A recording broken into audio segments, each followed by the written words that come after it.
Thank you for... this is the Planning Committee on Wednesday, the 27th of September 2023. And move to the first item of the agenda. Apologies for absence. Apology from Councillor Etheridge.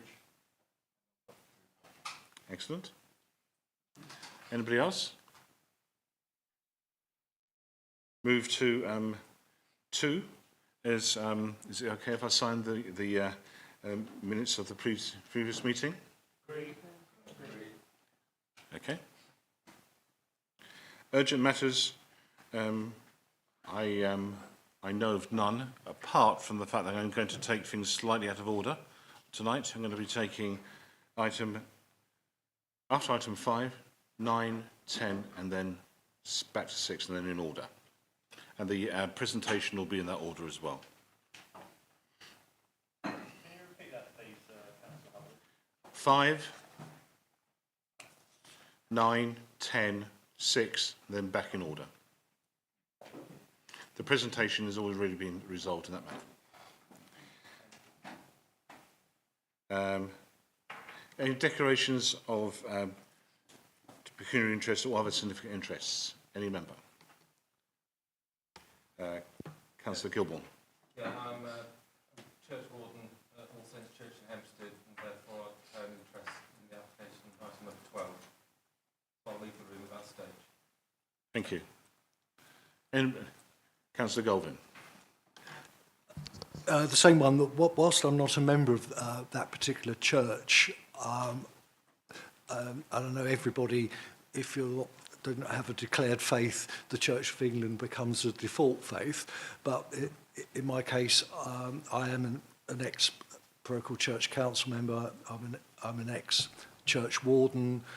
I'm certainly on Christian name terms with the Archdeacon of Rochester, who is responsible for our local churches. So because of those connections, I would feel more comfortable leaving the meeting for that item. So I will leave as well and have an early glass of wine. But Thank you.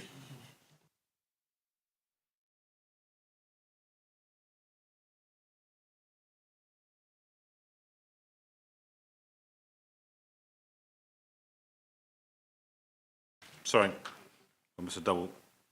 Is it on? Yeah, it's flashing at me. Okay, so this is a tree work application, and Mike Sankers is going to speak to it. Thank you, Chair. This is a tree work application to fell a tulip tree growing in the rear garden of 4 Chilton Court in Rainham. The reasons given for the removal of this mature tree relate to subsidence damage to the neighbouring property at 4 High Elms in Rainham. That's the site outlined in red. The tree is protected by a tree preservation order which was made in 1969, and it's prominent in views from several surrounding roads, including Chilton Court, which is where the tree grows, Cossington Close, and High Elms, which is to the north. As you can see, the tree makes a significant contribution to the character and appearance of the area and provides a variety of ecosystem service benefits.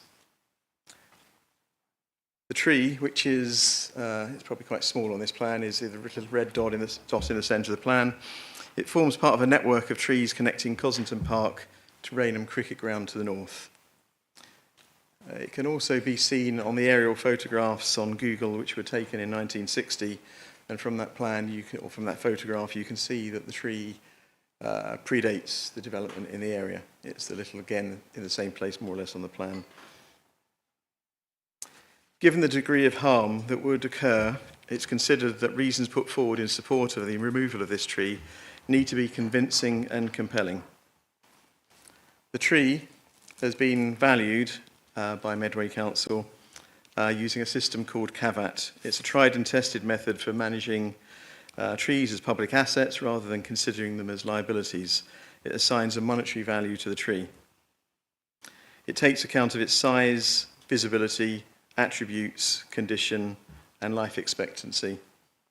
In this instance, the tree has been valued at £48,457 in recognition of those values. The applicant has supplied evidence of tree root involvement in the damage to the property, and this isn't disputed that the tree has some involvement. Whilst it's acknowledged that the roots belonging to the tulip tree, which is a low water demander, were found below the foundations, it's important to note that there are other trees with potential effects on moisture content in the soil under the extension of the property at 4 High Elms. That's the prime source of the damage, and it's the subject of the claim. The engineer's report indicates that there's subsidence in the recently constructed extension, as I said. The level of damage is classified as slight, and that means the cracks are between 1 millimetre and 5 millimetres wide. The 2 photographs that you can see here are just 2 of 4 that were included in the report. It's probably a little bit too far from you to see on the presentation, but it's a very fine crack that runs down, mostly in the where the extension joins onto the original house. The BRE guide, which is basically a best practice guide on assessing damage to low-rise buildings, states that cracks of this scale, which are described as slight, are easily filled, that they can be masked with linings, and that doors might require some adjustment. The BRE guide does not recommend removal of trees in this level of damage. The National Planning Practice Guidance, which is gone too far. The National Planning Practice Guidance states that authorities should bear in mind that they may be liable for compensation for loss or damage as a result of refusing consent or granting consent subject to conditions. The same guidance states that no claim can be made for damage which has occurred before the application was made, and that even if the authority believes that some loss or damage is foreseeable, it should not grant consent automatically. The authority should take foreseeability of damage into account, along with other key considerations, such as amenity value. The repair costs have been set out very briefly in the report that form part of the application. They are approximate, and we have no details of how they've arrived at these prices. But in estimate, £7,000 if the tree is removed, and an estimate of £60,000 if the tree is retained. And I guess that needs to be balanced against the value of the tree and its importance in terms of ecosystem services, etc. They've indicated that a replacement tree would be planted, but it's obviously worth noting that if a replacement tree is going to go in the garden, if it's going to have any chance of having the same values and benefits in the future, it's going to presumably cause the same issues, and of course it will take a long time for the tree to reach that size. You remember that the photograph taken in 1960 shows that tree, and it looked like a fairly mature specimen at that point. The recommendations is the application is refused, bearing in mind the potential for compensation, of course, because the applicant has failed to demonstrate that removal of tree is proportionate to the scale of damage. The applicant has failed to supply convincing and compelling reasons to justify removal of the tree, and that removal of the tree appears to be excessive and unjustified given the visibility and value of the tree and the harm that would occur to the character and appearance of the conservation of the local area. That's it. Thank you. Thank you. We were sent a copy of the presentation. If you can call that up to look at the detail of the slides, which were a little bit detailed. Any member?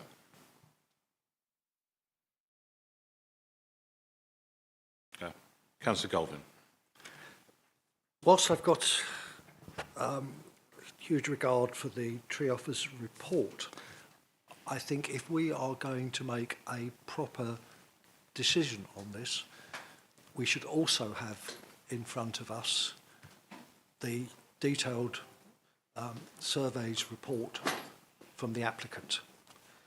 We've heard a very compelling argument, but I have to say it's a one-sided argument. And I think for fairness, before we can make a decision on this, we should see the other reports. Whilst we all accept that trees in our environment are a very good thing, they improve our health, we can't deny that.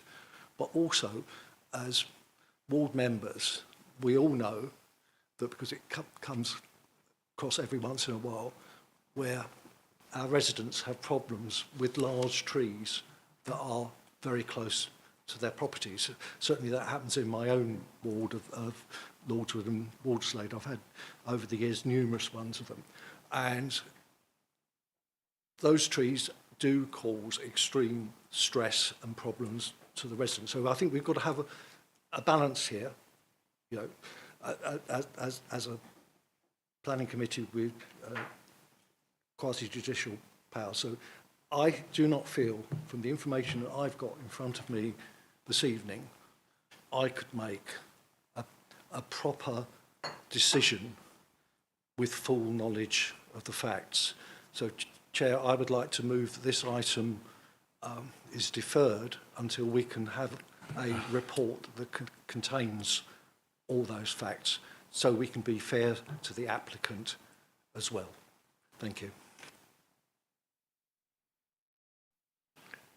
Okay. I did actually say, Councillor Gowan, we should have a debate before somebody moved deferral. Okay, but nobody seconded it. Any other member? Councillor Endestrov. Yes, hello.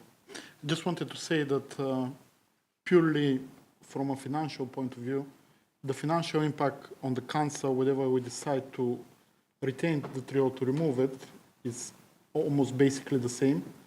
The cost of the tree, it's, as written, 48,000 and something, but the applicant will claim for 7,000 in damages anyway if we remove it. And the maximum claim that the applicant, the maximum damages that the applicant requires could be 60. Basically, what I want to say is that my thought is that retaining the tree adds extra value to the area. It also helps with the carbon zero initiative, bringing down the, and yes, thank you. Councillor Pearce. Thank you, Chairman. From my understanding, with the planning application for the, or the application for the tree, the applicant would have had quite a bit of time to put forward their evidence and their case in that process. So they've had the chance to present that evidence and to justify its removal. And obviously, from what's been presented, officers have made a decision based on what's been presented to them, and they can't see the justification to remove it, which I agree with. Thank you, Chairman. Councillor Howcroft-Scott. Yes, thank you, Chair. I think we have our expert here about trees. I think that, you know, that buildings have subsidence. There are many causes. And actually, you know, we are in a climate change crisis, and I think the tree, you know, there's no great evidence to say that that's the main cause. There could be other causes, and therefore I would side on our expert that's here.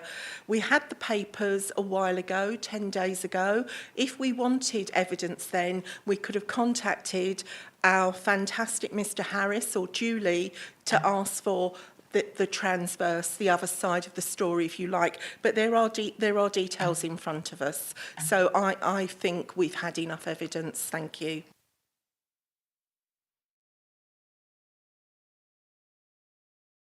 Whoops, Councillor Sokal. Yeah, I just want to back that up, to be honest. It says compelling. There's nothing in here I've seen that is compelling to say that this tree should be removed. The tree probably predates most of us in this room. And when you have to have some respect for these type of trees, that's all right. It's not just a tree, it's more than that. And cutting it down, if we decide that tonight, I think it's really injustice to that tree. So I'm backing this tree. Thank you. Any other member? Just from my knowledge of underpinning of houses, Cliff Woods, by its name, was a wood. and when the trees are removed and the houses are built, a lot of the houses there are required to be underpinned. In fact, people found it hard to get insurance initially because the dying roots meant that the foundations of properties were undermined.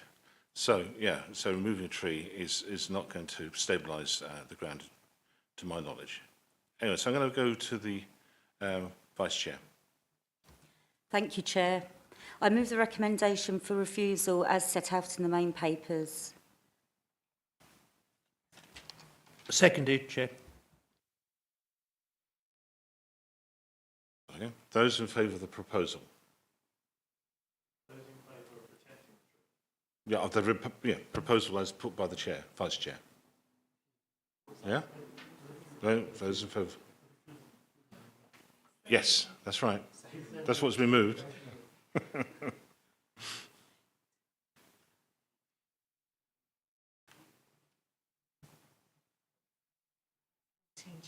Brought. Against? That's one, Chair. I do apologise. I just realised it's the first time the majority of members in the room have seen actually a proposal that's actually for refusal. Yeah. So when I say the favour of the proposal is whatever the Vice Chair has moved. The application for Chilton Court, Rainham, for the removal of the tulip tree has been refused. Thank you. Thank you, Mike, for coming. Really do appreciate it, yeah.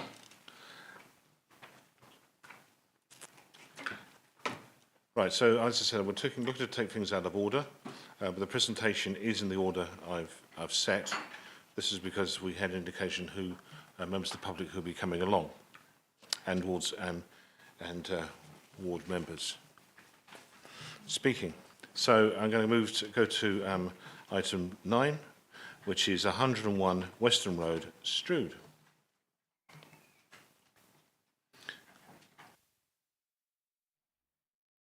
Chairman, thank you very much. This is an application for the conversion of a 6-bedroomed HMO, which is what we call Class C4 in planning terms, to a 7-bedroom HMO. So it's changing it from a 6-bed to a 7-bed. So it's not actually for permission for an HMO because in planning terms it is already an HMO. And I can understand the confusion or the concerns that local residents have about the process, but I will do my best to explain why we are in this position and what this application is actually for. So this is the application property here in Weston Road. So you can see it just there. This is some site photos of it while they were still doing some work to the front of the property and to the rear of the property here to put the Velux roof lights in the front and this dormer to the rear. You can see the rear garden and you can see that the side boundary has currently been removed, but we have spoken to the applicants and they assure us that fence or the boundary treatment will be replaced soon, and we will push them on this because I can understand the concerns of the neighbouring residents to that. And then some street scene, and that's about on-street car parking. Now, the point could be made to me that those photos were taken during the day, and there's bound to be parking spaces available during the day. I do know the area very well. I did go to it at the weekend, as well as the evening, and I do understand the parking concerns of local residents. It is very narrow. There are very limited parking, on-street parking in the evening and at weekends, and what car parking is available, spaces are available, generally is a pull-in order to let vehicles pass going the other direction. It is very difficult, it is very congested in relation to parking. I accept that point.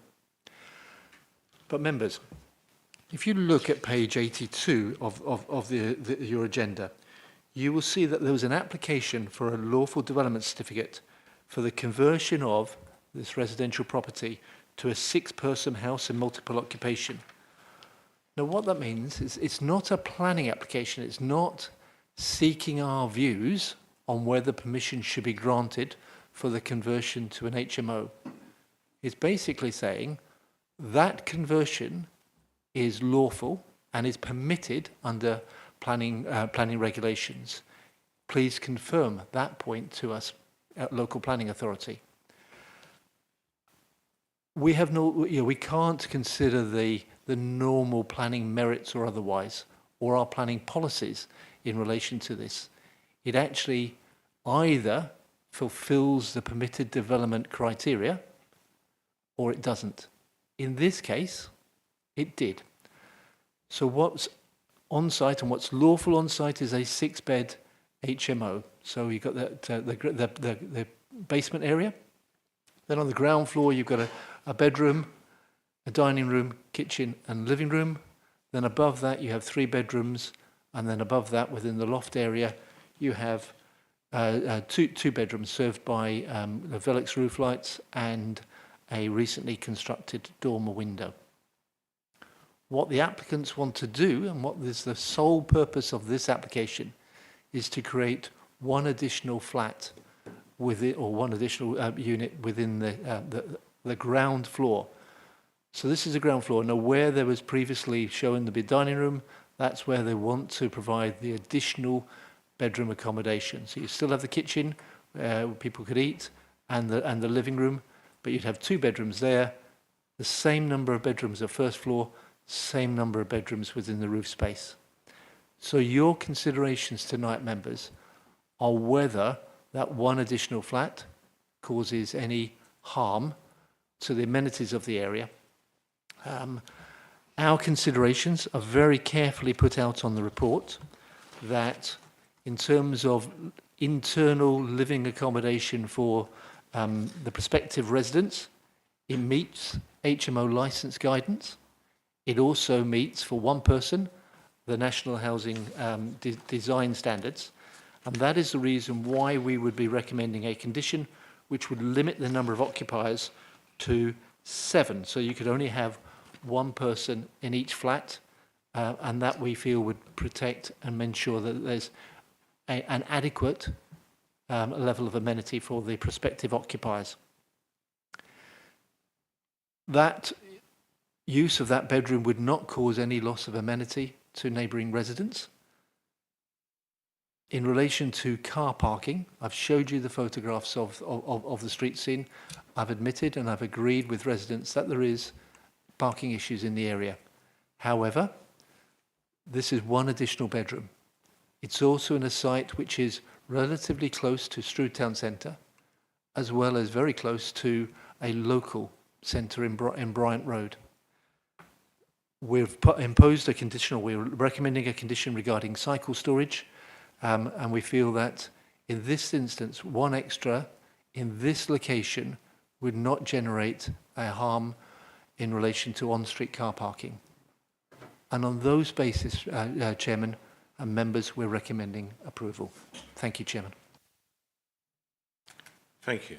And I can confirm that Mr. House knows the area very well, because he used to live locally for some considerable number of years. So, and of course it's in my ward, it's in Councillor Field's ward, and it's also in Councillor Van Dyke's ward, and she's going to speak as a ward member.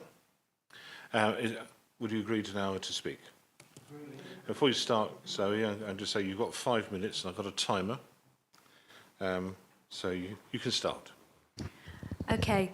I've been asked as ward councillor by a number of constituents living in Weston Road, Strood, to speak on their behalf against this application, MC 231487, which is 101 Weston Road. Firstly, they are of the opinion that incorrect information was provided when the applicant stroke owner of number 101 successfully applied for the lawful development certificate earlier this year. They believe that the proposed addition of a further room in the property amounts to overdevelopment. This property was previously a small 2/3 bedroom terrace house. The resident of number 99 has expressed concerns about overshadowing of her property by the roof extension as part of the permitted development, and since scaffolding has been removed, she has still lost a significant amount of light in certain rooms in her house. This is in spite of the original permitted development decision, which stated that the proposal would not result in an impact in terms of loss of sunlight, daylight, outlook or privacy. Further, there are additional windows looking onto adjoining gardens, particularly 99. The removal of the boundary wall between 99 and 101 further limits the privacy of the resident of number 99. There is also concern from the residents of number 103 regarding additional flow of sewage from the property. The sewage pipes from 101 are located within the grounds of 103 Weston Road and are in an already poor state of repair. Further concerns relate to parking availability, greater levels of unmanaged waste and harmful levels of noise and disturbance to neighbouring properties over and above that of other residents in the vicinity. Also, there are grave concerns re the potential for antisocial behaviour. So these residents are seeking for the Planning Committee to reject the application. Thank you. Any member? Councillor Lammas.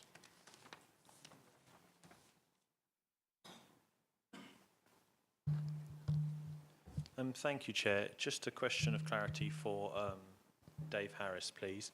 My understanding is that the decision I'm being asked to make is whether or not what's already been approved is recognised for 7 people rather than 6. So therefore, a lot of the things that the ward councillor very well represented, I'm not sure is a material consideration for the decision I have to make. But I would like clarification on that from Dave Harris, particularly on the point that the lady mentioned about sunlight. If it is the case that a neighbour feels that a condition that was imposed on planning permission granted previously has now been violated, is there a mechanism for complaint for that, and how does that feed into what we're being considered tonight? Are they separate matters? Thank you, Chair.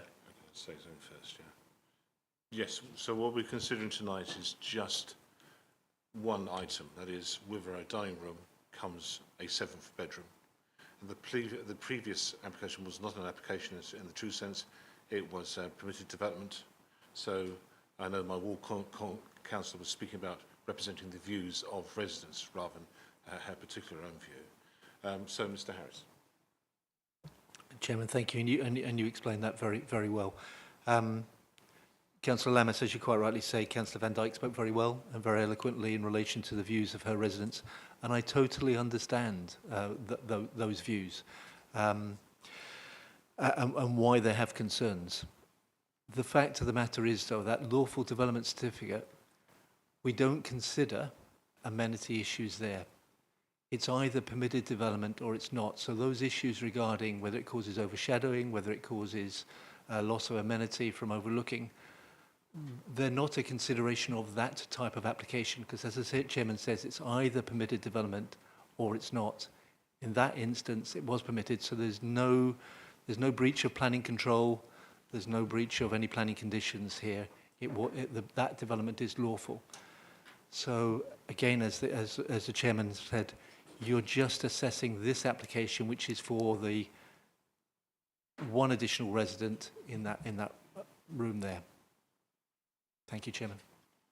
And just as a follow-up, Chair, so what is the recourse available open to Councillor Van Dijk's constituent to complain about a loss of light due to permitted development in that circumstance?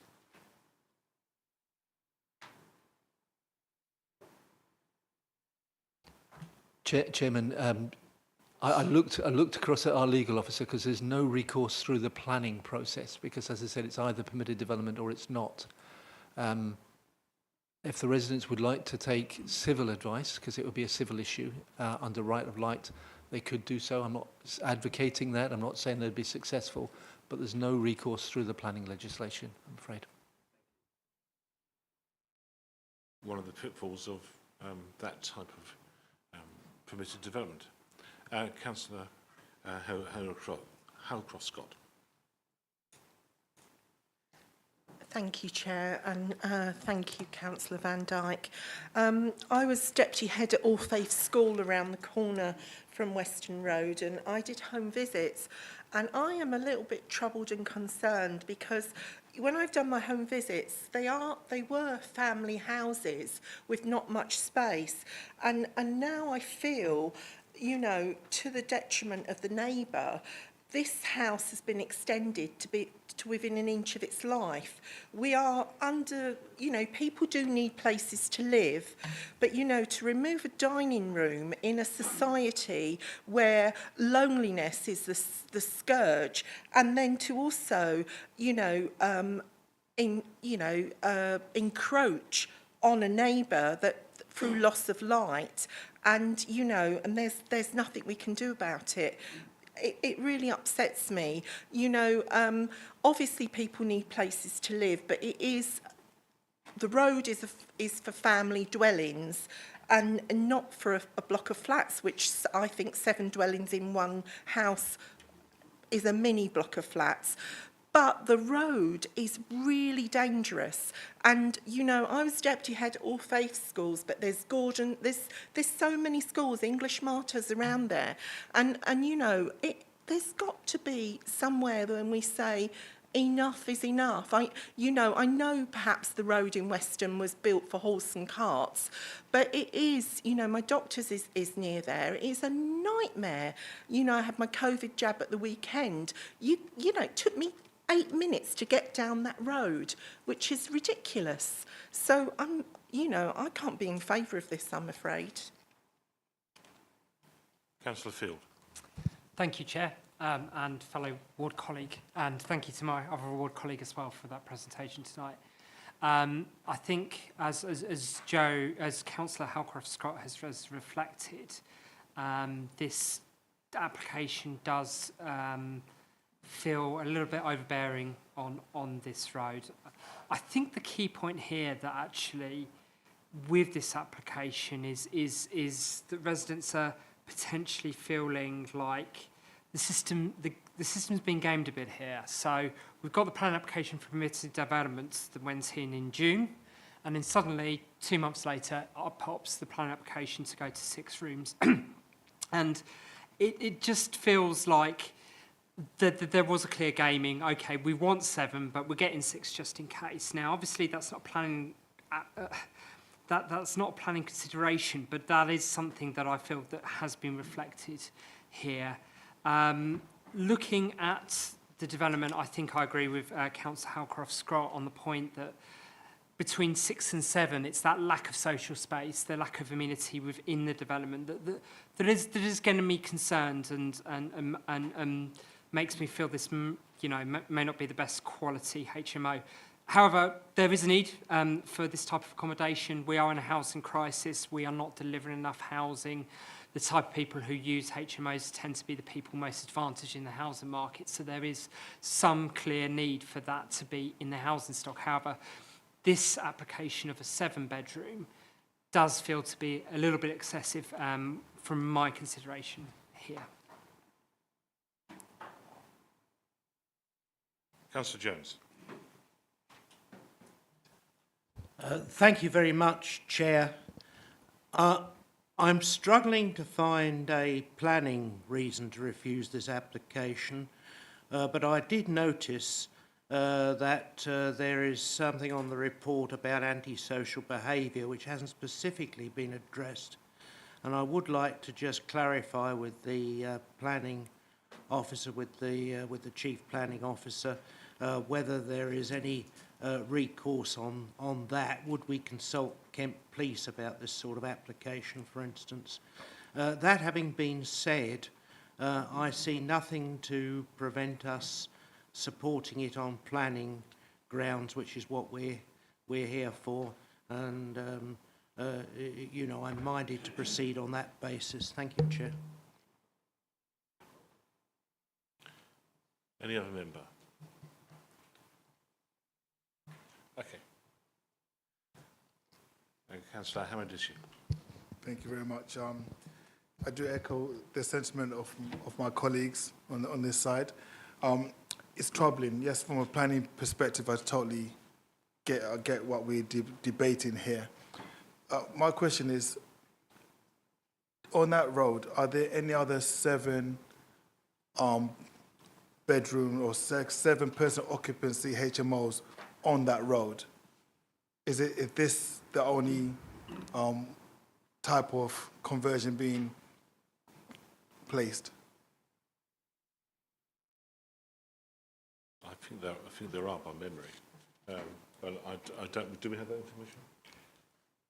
Chairman, in direct response to Councillor Hammondish's question, I can't confirm that there are any other 7-bedroom. I can't recall an application for a 7-bedroom HMO, but are there any other HMOs in the area? Absolutely, yes, there are. So, 6 or less, as I said, wouldn't require planning permission.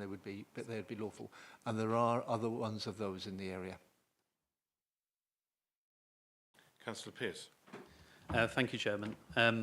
I picked up from the head of planning about harm to amenity of the area, and I think that's the key question in deciding this application, whether the harm to the amenity outweighs the benefits. The benefits, of course, is an additional additional flat, for an additional person, and whether that benefit outweighs the harm. And in my opinion, in my own personal weighting on this application, I think the harm to the residential amenity, and more importantly, the property itself, you're going to be fitting quite a lot of people in that small property, and an extra person is going to be in quite a small, cramped dwelling, and it will also have effects on the other residents out there. So on balance, Chairman, in my opinion, on my scales and weighting of the application, I'll not be supporting this. Thank you. Any other member? Oh, sorry. Yeah. That's Anton.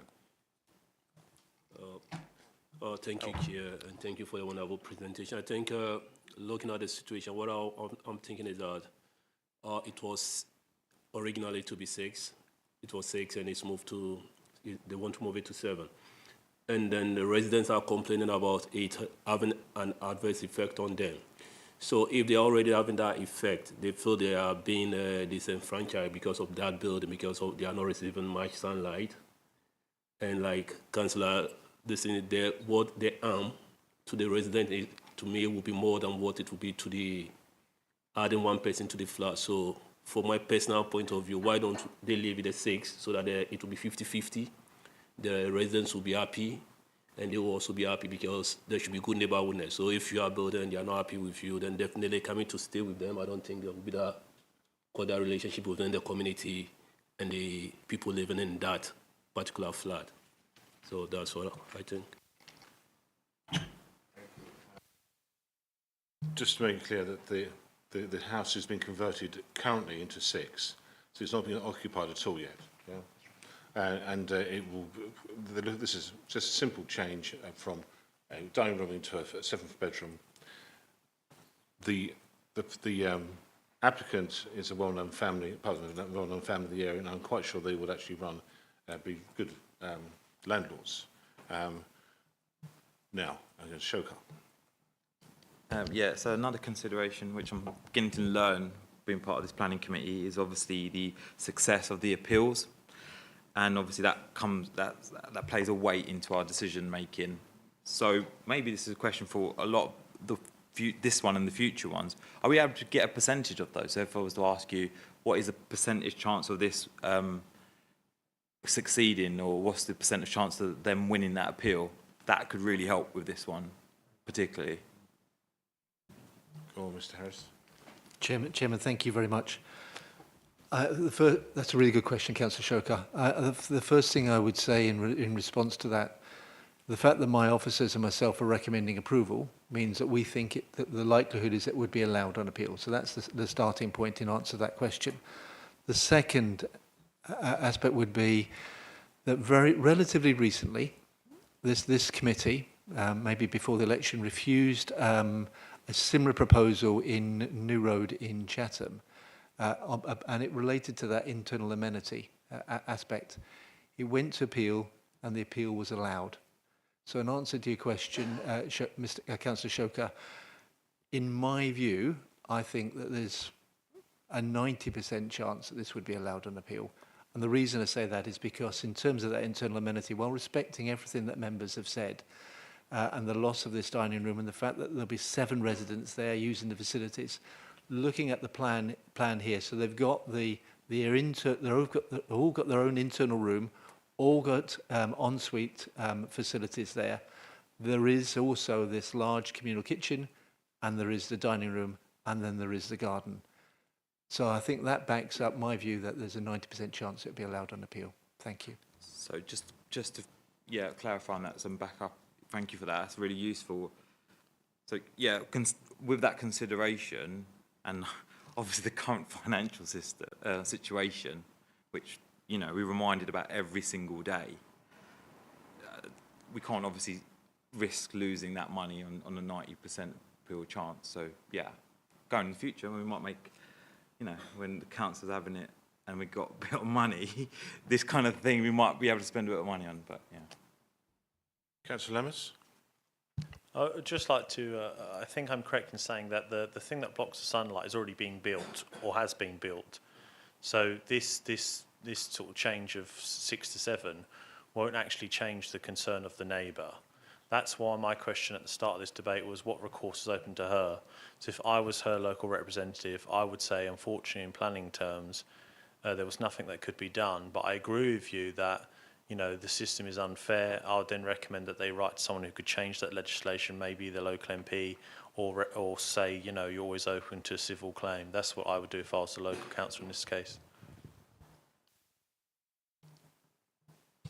The main issue for me with this planning application is the fact that it came immediately on top of a permitted development. So it's not even been finished built out as 6 properties, 6 bedroom. In fact, the ground floor, as you see, the differences between what is the 6 bedroom and the 7 bedroom is the fact that you would have to change the bedroom at the front downstairs to accommodate the bedroom behind. So in other words, they're still building it out. If they've been built and occupied and then they went for the 7 bedroom, there'd be a slightly different proposition because there'd be time for it to bed down. But the problem is that the residents quite rightly feel aggrieved that why weren't they consulted about the 6 when they are about the 7? And it's very hard for them, very hard to explain why permitted development is the way it is. Right. So for me, I do have concerns. The main concern is the fact there's a loss of a common amenity space, which is the dining room. So when I looked at the 6 bedroom layout, I felt comfortable with it. You had a dining room, kitchen, and a little bit of a living room at the back. I think it's 1 bedroom too many myself. So I won't be supporting the application myself.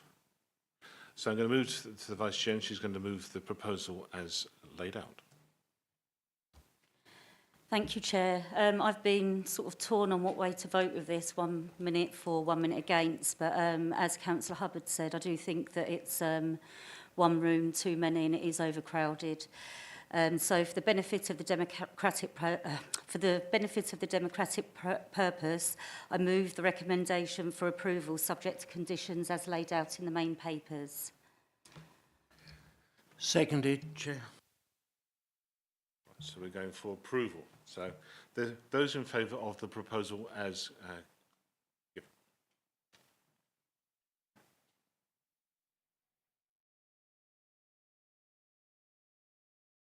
That's 9, Chair. Those against?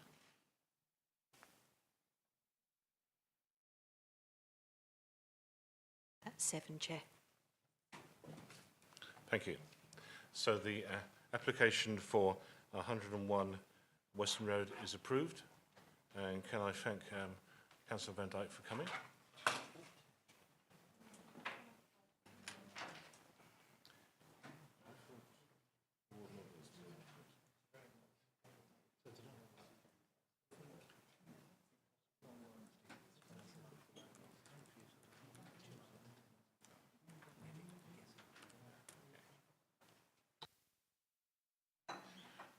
So, okay, so I'm moving to item 10. The reason for taking item 10 after 9 was the fact that the ward member indicated they'll be coming along this evening. They're clearly not here. So I'm going to, who's going to speak? It's going to be Jackie. Ms. Jackie Olsen. Thank you, Chair.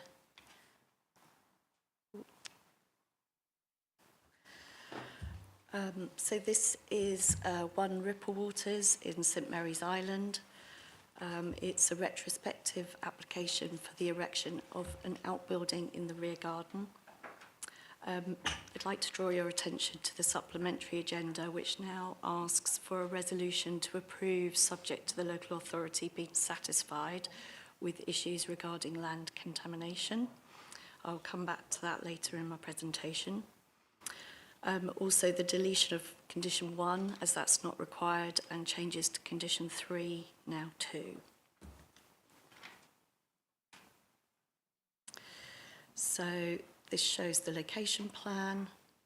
You can see the application site in red. And this is the block plan and aerial view. So it shows the application site is located in red. 1 Ripplewaters is a 3-storey end of terrace property, and the footprint of the outbuilding is shown by the grey block. Just point which is this bit here. I've put in the aerial view, so the application site is in red and the building is in blue, but I just wanted to show you the relationship to that from the other houses from the neighbouring properties. So these are photos of the outbuilding. So the first 3 show it from different angles, and the 4th photo is taken from a balcony when the building was first erected.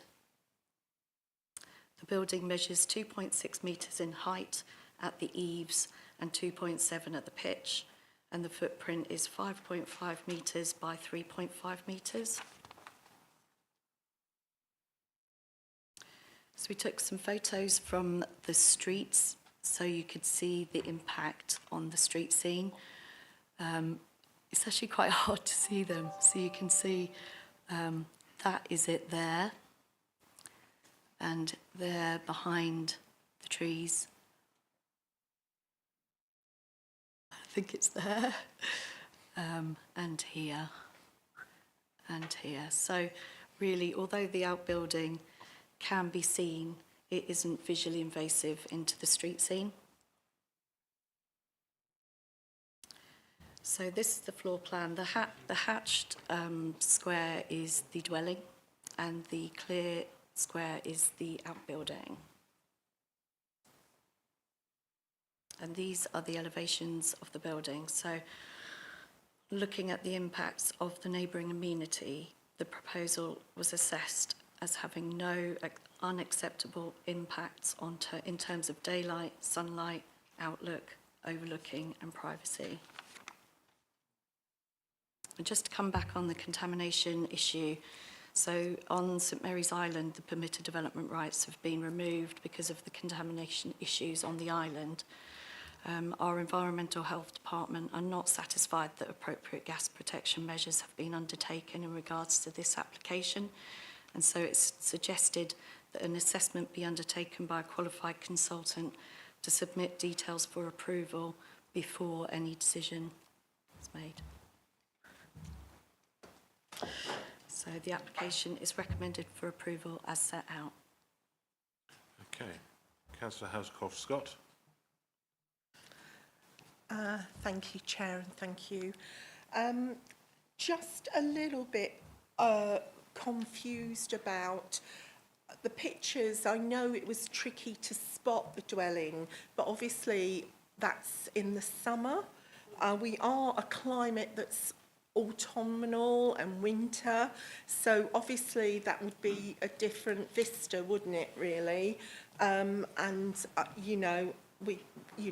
We can't have that picture now, but obviously it may well upset others, and there's no way of seeing that, is there? No? Okay.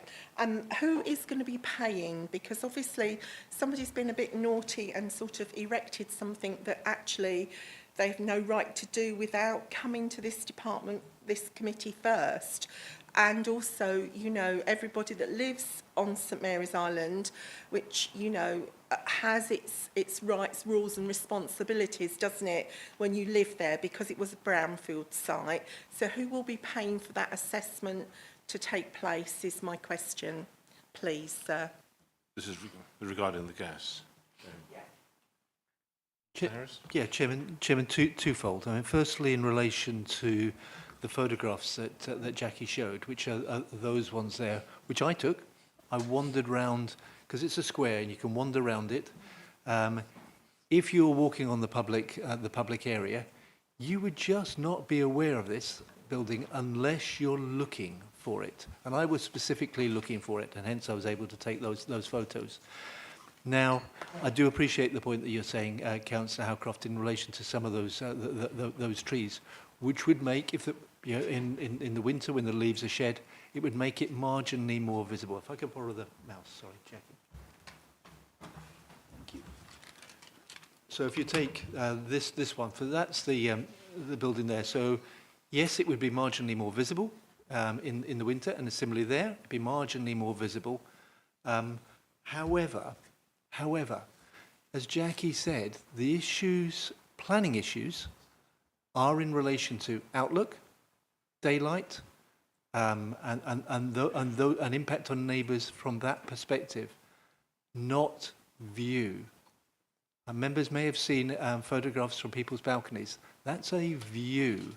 That's not a planning reason. That's not a planning consideration. Nobody is entitled to a view.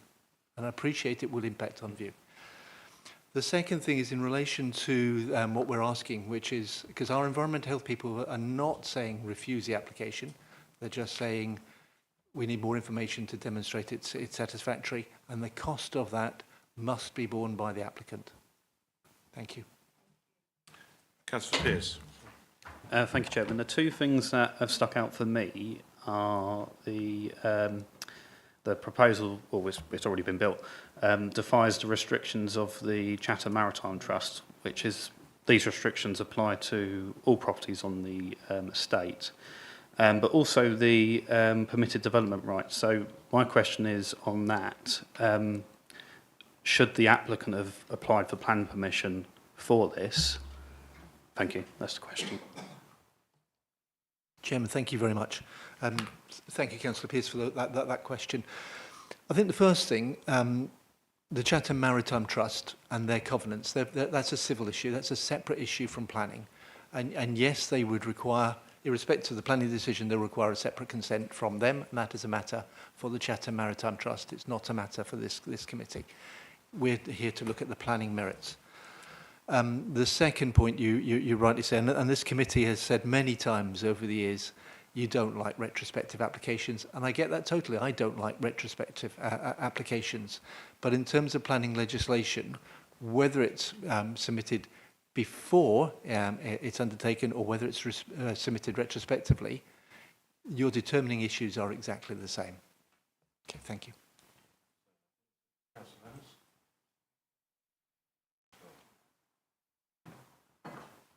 Thank you, Chair. Obviously, this is not a dwelling, so it doesn't necessarily help anyone in Medway with housing and the challenge we have for housing. This is basically a flash shed that's been put up by someone without planning permission. And I disagree with the report. I do think that that it does dominate the street scene. You know, I also think that as soon as it hits autumn and winter, it'll be much more visible. I appreciate the fact that they've coloured it in a dark colour, so it kind of camouflages it slightly. But when you look at the pictures in the pack of its natural colour, and it will change colour as it ages, it will dominate the scene even more.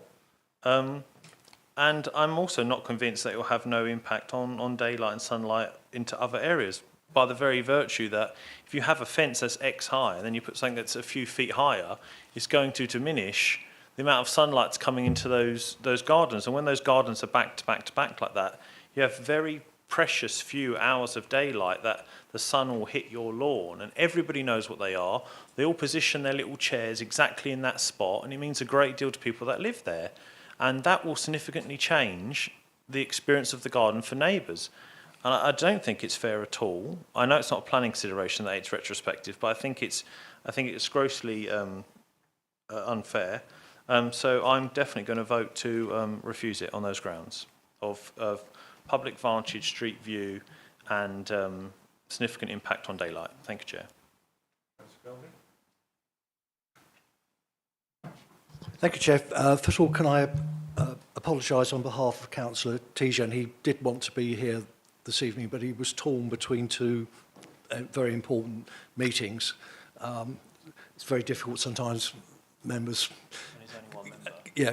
could do often with us being cloned, and we've all found us in that situation. So unfortunately, he would have liked to have been here this evening.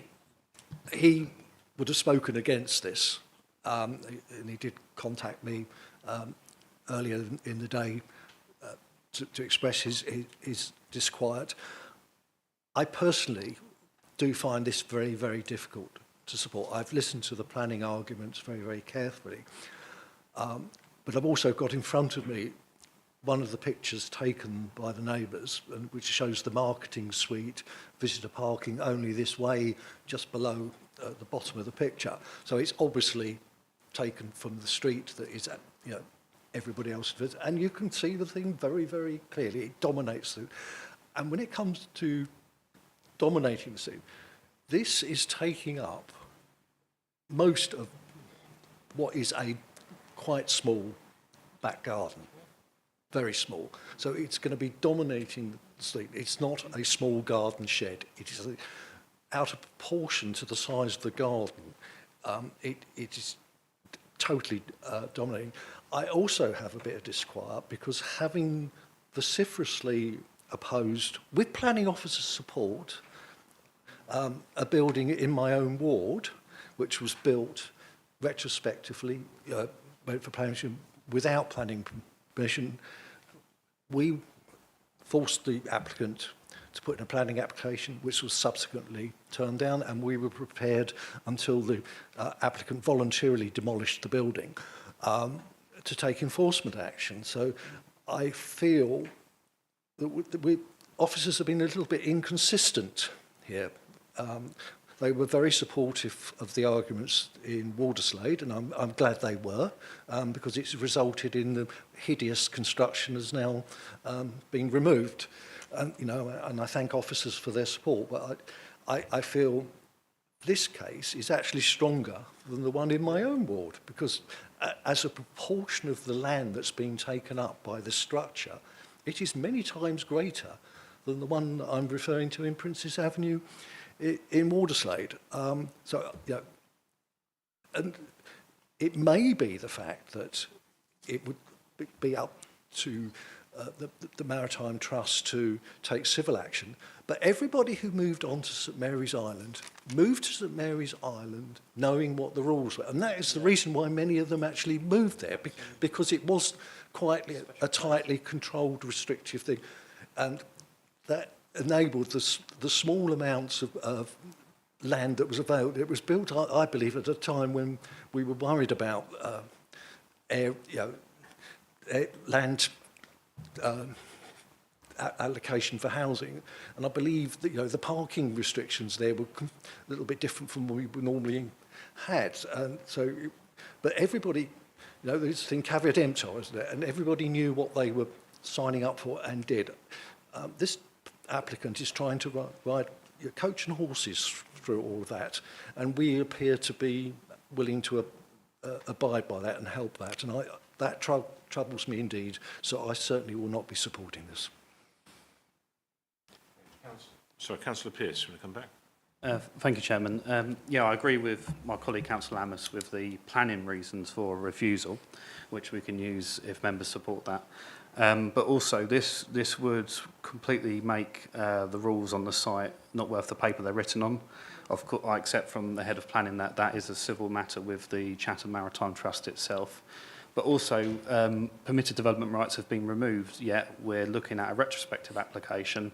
If it is approved, then that will basically send a message to everyone on the estate that they can all erect sheds, and then I suspect in the future we will have a lot more applications like this coming forward. So I think we do need to hold our nerve on this, and not have a coach and horses run through the rules and send out a message that anyone can get away with doing such an application. Thank you.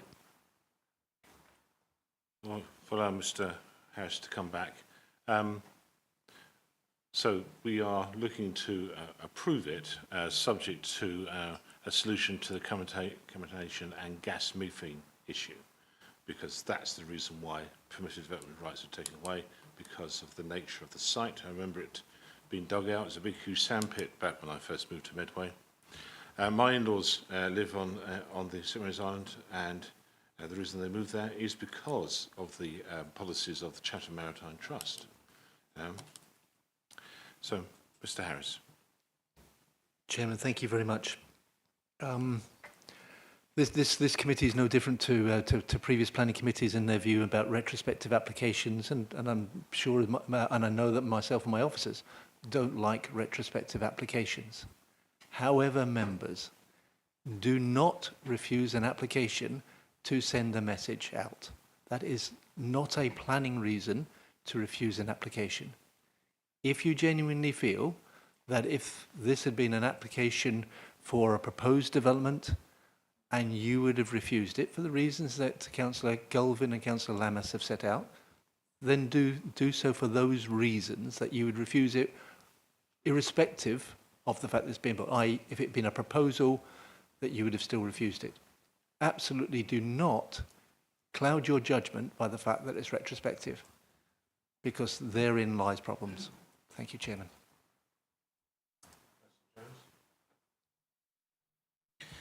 Thank you, Chair. I have struggled with this application because I can recall I was a local member for the Old River Ward between 2003 and 2007, so I know the area well. What has convinced me to support it is the Chief Planning Officer's arguments and the pictures that we have now seen. I'm aware that there are some resident pictures which Councillor Galvin referred to. I believe these were not submitted within the time limit, so I haven't taken those into account, but I have seen the pictures which the officers have presented. And I do understand from the Chief Planning Officer's appraisal of the Chatham Maritime Trust observations that that's a civil matter separate from the planning aspects. And also, of course, the point that they make about contamination is now being addressed as part of the conditions for approval. So having weighed all the issues up, I'm coming down towards approving it, minded to do that.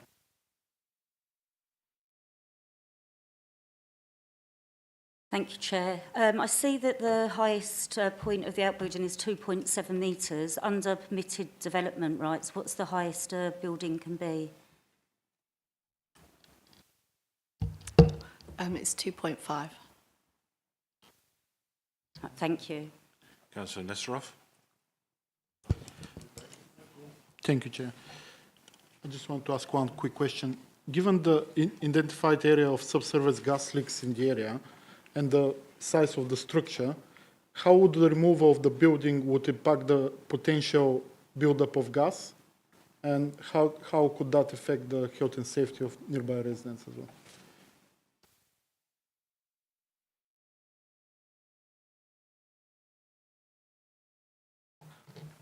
I don't know I simply don't know the answer to that question, Councillor Nesterov. Because I was around, because I'm very old, I was around at the time that condition was imposed, and it's because of the previous conditions on St Mary's Island prior to development. So it's a precautionary condition. Our environmental health people have said to us that development should have this gas membrane. But at the same time, they haven't said to us the application should be refused, They're just saying that there should be further testing. Now the result of that further testing may mean that they've got to do further mitigation on site. And that, maybe to answer Councillor Howcroft's question in advance, that would be to their cost as well. Thank you. So Councillor Barrett. Just want to say,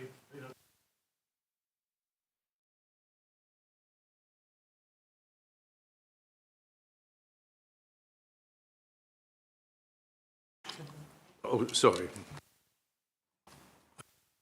We don't even want to.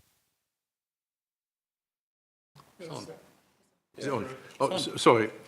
Right, I'll start again. From the views from the shots that we have behind you, from the street scene, you wouldn't actually know that there was, at first glance, a building of any of that nature. However, a keen eye shows you that there's a balcony on one of those buildings that would be looking down upon this particular structure, and no doubt other balconies neighbouring. And would that be sort of acceptable, or perhaps in the future there might be a row of 6 of them in each garden? I just feel it's just leaving the floodgates open to sort of go ahead and sort of have a whole mass of these things. Mr. Harris? Yeah, Chairman, in answer to that, and it comes back to the point, I think it's either Councillor Lambert or Councillor Galvin were making, supported by Councillor Pearce. If you're saying there's a loss of view from the balconies, that's not a planning consideration.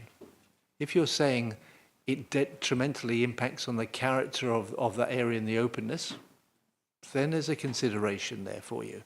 But if you're talking about view, that's not a planning consideration. Nobody is entitled to a view. Councillor Hamadeshi. Thank you. I'm troubled by this one. I've got friends and family that live on the island as well. They're fully aware of the restrictions, and they moved there because of that contained type of environment. When you look at the structure, it is so disproportionately larger than the garden space. And so my question is, have you got any idea as to what the purpose of that construction is? Is it going to be intended for, say, a granny flat later on? Because I think the purpose of it will also dictate, to a greater degree, my overall opinion about it. But I certainly of the view that it is way too big and in keeping, and whether or not it's seen or visible now doesn't reflect how things are going to be in the not too distant future, because these buildings, those fabrications do weather very, very quickly. So, yeah, I just need some clarity on that point, really, if there's any. Mr. Harris? Chairman, thank you very much. One of the conditions we're recommending here is that it should only be used ancillary to the enjoyment of the dwelling. I think it's highly likely that it will be used as an office, a home office. Yeah, I was going to pretty much agree with most of what everyone said. We need to stick with whatever the guidelines are by the Chatham Maritime Trust. My cousin used to live there. He couldn't even paint his fence a different colour. So I know the things that he's gone through. But again, my question is, what's the percentage on this one? Saying that, colleagues, especially on the left of me, need to really consider that, given what's occurred. Chairman, again, Chairman, I can only give my view, and I'm not always right in terms of appeals. I'm surprised with some are allowed, which I think should be dismissed. Some are dismissed, which I think should be allowed. Having said that, having been to this site and walked around, again, I think that there is a 90% chance that it will be allowed. That's my opinion.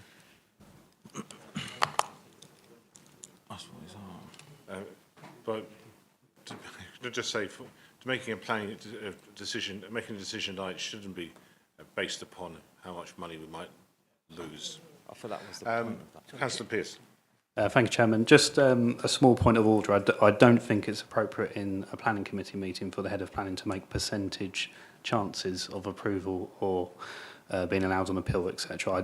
I haven't witnessed that in any other planning committee in the country. Thank you.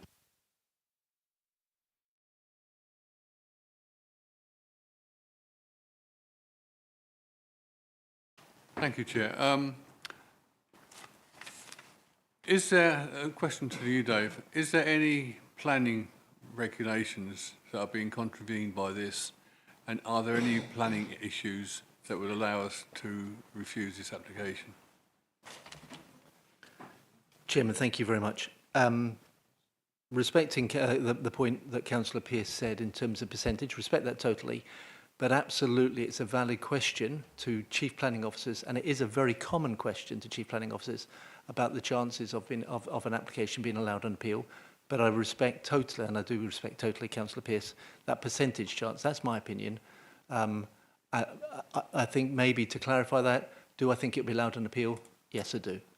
Members will have their own view in terms of the percentage chances of that. So I appreciate Councillor Pearce raising that point. In relation to your question, Councillor Kemp, the issues are about the character of the area and its impact. Our view as planning officers is that there is no harm that would justify a refusal, in our professional opinion.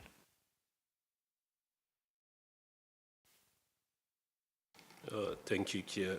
What I want to ask, is it not out of character with other buildings within that area? Because it looks like it's the only structure in that area that has got that character.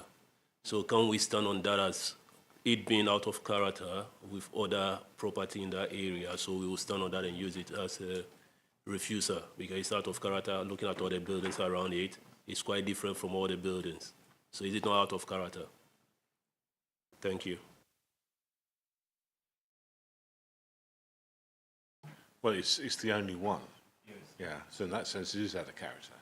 Yeah. So if this was approved, yeah, then it would be a civil matter for the Chatham Maritime Trust with the owners of this site. Would they be able to maybe have it removed if they run a civil case? I can't answer that question, Chairman. Okay. The next question is, if they're unable to mitigation for the gas methane, because essentially we're giving them planning permission subject to.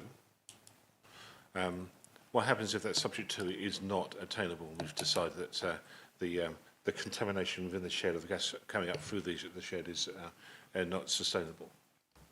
The potential there, Chairman, and that's why we're going for this resolution to approve subject to them demonstrating that.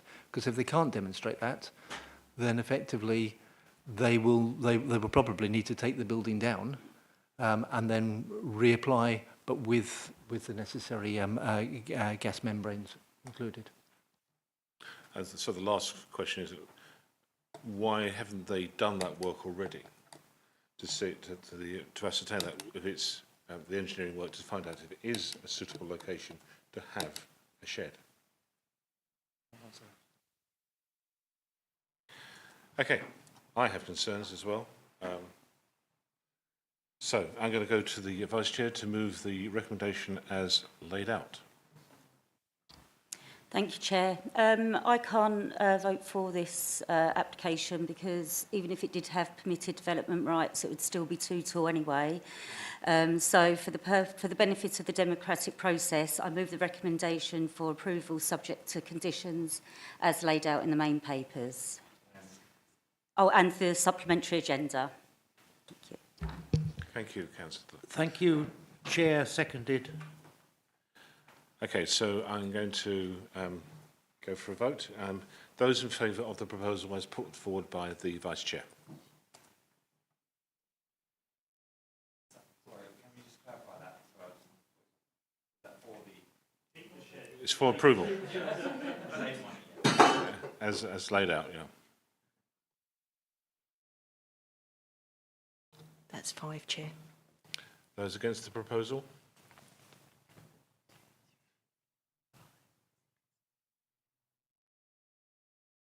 That's 11, Chair. We're in a position where the application has been refused. I suppose we could go for deferral and request that the engineering work is undertaken to demonstrate that the gas is at a safe level coming into the shed. Chairman, if members' views are that it's out of character, then I would suggest that they go for a refusal rather than a deferral. We just voted for it. Yeah. Chair? Sorry. What I suggest is that we have the detail for reasons for refusal be determined by yourself, the spokes, and the Chief Planning Officer, but on the lines of that this proposal is detrimental to the character and appearance of the locality. But obviously, relying on your professional input and obviously the chair and the spokes agreeing with that. Yes, right. So idea. as Councillor Etheridge is away, Councillor Barrett will be acting. So the normal process is that the Chief Planning Officer will write out to us with a formal words. But first of all, we still have to refuse it. Yeah? So I'm going to ask the Vice Chair to move refusal along the grounds of out of character. What final wording to be agreed at a later date? Oh, so Councillor Holcroft-Scoft. Thank you, Chair. And please do not forget the violation of the height, which the Vice Chair of Planning so eloquently pointed out, and it's indeed in our papers.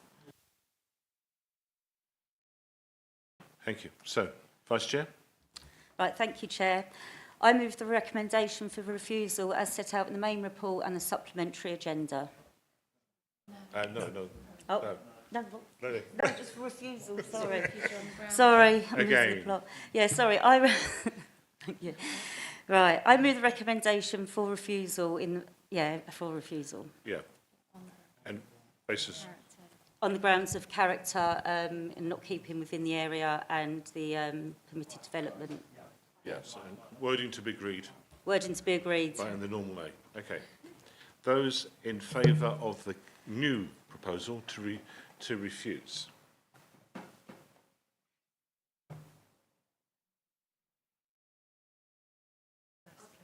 Was it seconded? Sorry. Yeah, sorry, it was seconded by Councillor Bowen. Bowen. There we are. Okay.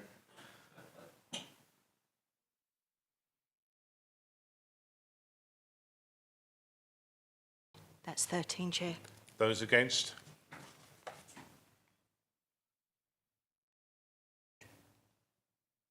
That's 2, Chair. Thank you. So the application for 1 Ripplewaters is refused, and the wording will be agreed at within the next week or so. Councillor Jones? I wondered if I might be excused for a couple of minutes, Chair. I don't know whether you'd intended to have a comfort break, but the fact I can't even remember Councillor Bowen's name shows that my powers of concentration are obviously considerably diminished, and I want to be on good form for the next item. Thank you. Shall we take a comfort break? Actually, we've been here quite a while for 2 items. Excellent. 5 minutes.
6. This is land at Middle Stoke and 1 and 2 Jubilee Gardens, Grain Road. And Councillor Harris. Not Councillor, oh, I've degraded you. Mr. Harris. Yeah, I'm not that important, Chairman, but thank you. Members, this application was originally going to be presented by one of my principal planning officers, Amanda Barnes. She had prepared what she was going to say. Unfortunately, she's been taken ill and had to go home, but she has given me what she was going to say. This application has been with you before, a couple of months ago. But while you've had her presentation before, reflecting the complications in relation to the considerations on this, we feel it's sensible to give the same presentation again with some added bits reflecting the reasons why it was deferred from the last meeting. So, this is an outline planning application with some matters reserved for the demolition of redundant farm buildings and the construction of 9 dwelling houses, provision of an attenuation pond and a comprehensive landscape area at Middle Stoke. So the stress there is it's an outline planning application. The matters for consideration as part of this application are the principle of the development and access. All other matters are reserved for later approval. This is an illustrative layout and proposes a cul-de-sac layout consisting of 2 lines of development. To the front, 2 pairs of semi-detached houses and a single detached house is proposed, and to the rear, 4 detached properties. To the north is an area of landscaping open space which will remain, and that's where the site abuts the A228. The illustrative layout has been mindful of the presence of a high-pressure gas main which runs to the north of the proposed site. All development, including the garden areas, are set outside of the required buffer zone. It is proposed to utilise and modify the existing access on the southern boundary of the site to serve the new units and bring it up to required standards regarding visibility. The illustrative drawing shows a driveway, sorry if I can get the mouse to work, it shows a driveway which will run into the site to serve the units and will incorporate a hammerhead to allow for vehicles to turn and leave in a forward gear, and that would include large refuse vehicles currently used. And this is the illustrative street scene. So that's what it could look like. So the retention of the existing cottage here, that's the existing dwellings there, and then these are the possible way that the proposed houses could look. So some site photos. These are the existing farm buildings which you can see are run down, and they are on the site. That's where the proposed access is, utilising and developing the existing access there. So those are the 2 cottages which were originally proposed to be removed, but rightly, through negotiation with my planning officers, they're now shown to be retained and refurbished and brought back into a beneficial use. Then you can see the other existing properties to the other side there. So this is the access into the site. And then we go into the site itself, looking into the site from the access. So the existing buildings, and then looking at the other side of Grain Road at those existing dwellings there. And then from within the site, looking back towards the cottages, which will be refurbished, and the access. And again, showing those existing buildings and the cottages which will be refurbished and where the access will be. And then looking within the site at the buildings and their current condition that will be removed from the site. And then looking towards the rear of the site and where the open space, the fields will be retained and potentially laid to meadow. Aerial view of the site. And this is important because as you approach from the A228 from this direction towards Lower Stoke and towards Grain, you are viewing this cluster of buildings here, and the site is, for the buildings, will be the other side of it in here. Then when you're coming the other way, from Grain and Lower Stoke this way, you will have the field and the meadow in this area, just there. And then the access is down here. So, members, this is an outline application for the demolition of the existing site buildings and the construction of 6 linked detached houses. Sorry, an outline application for the demolition of existing site buildings and the construction of 6 linked detached houses was refused and dismissed on appeal on this site in 2006.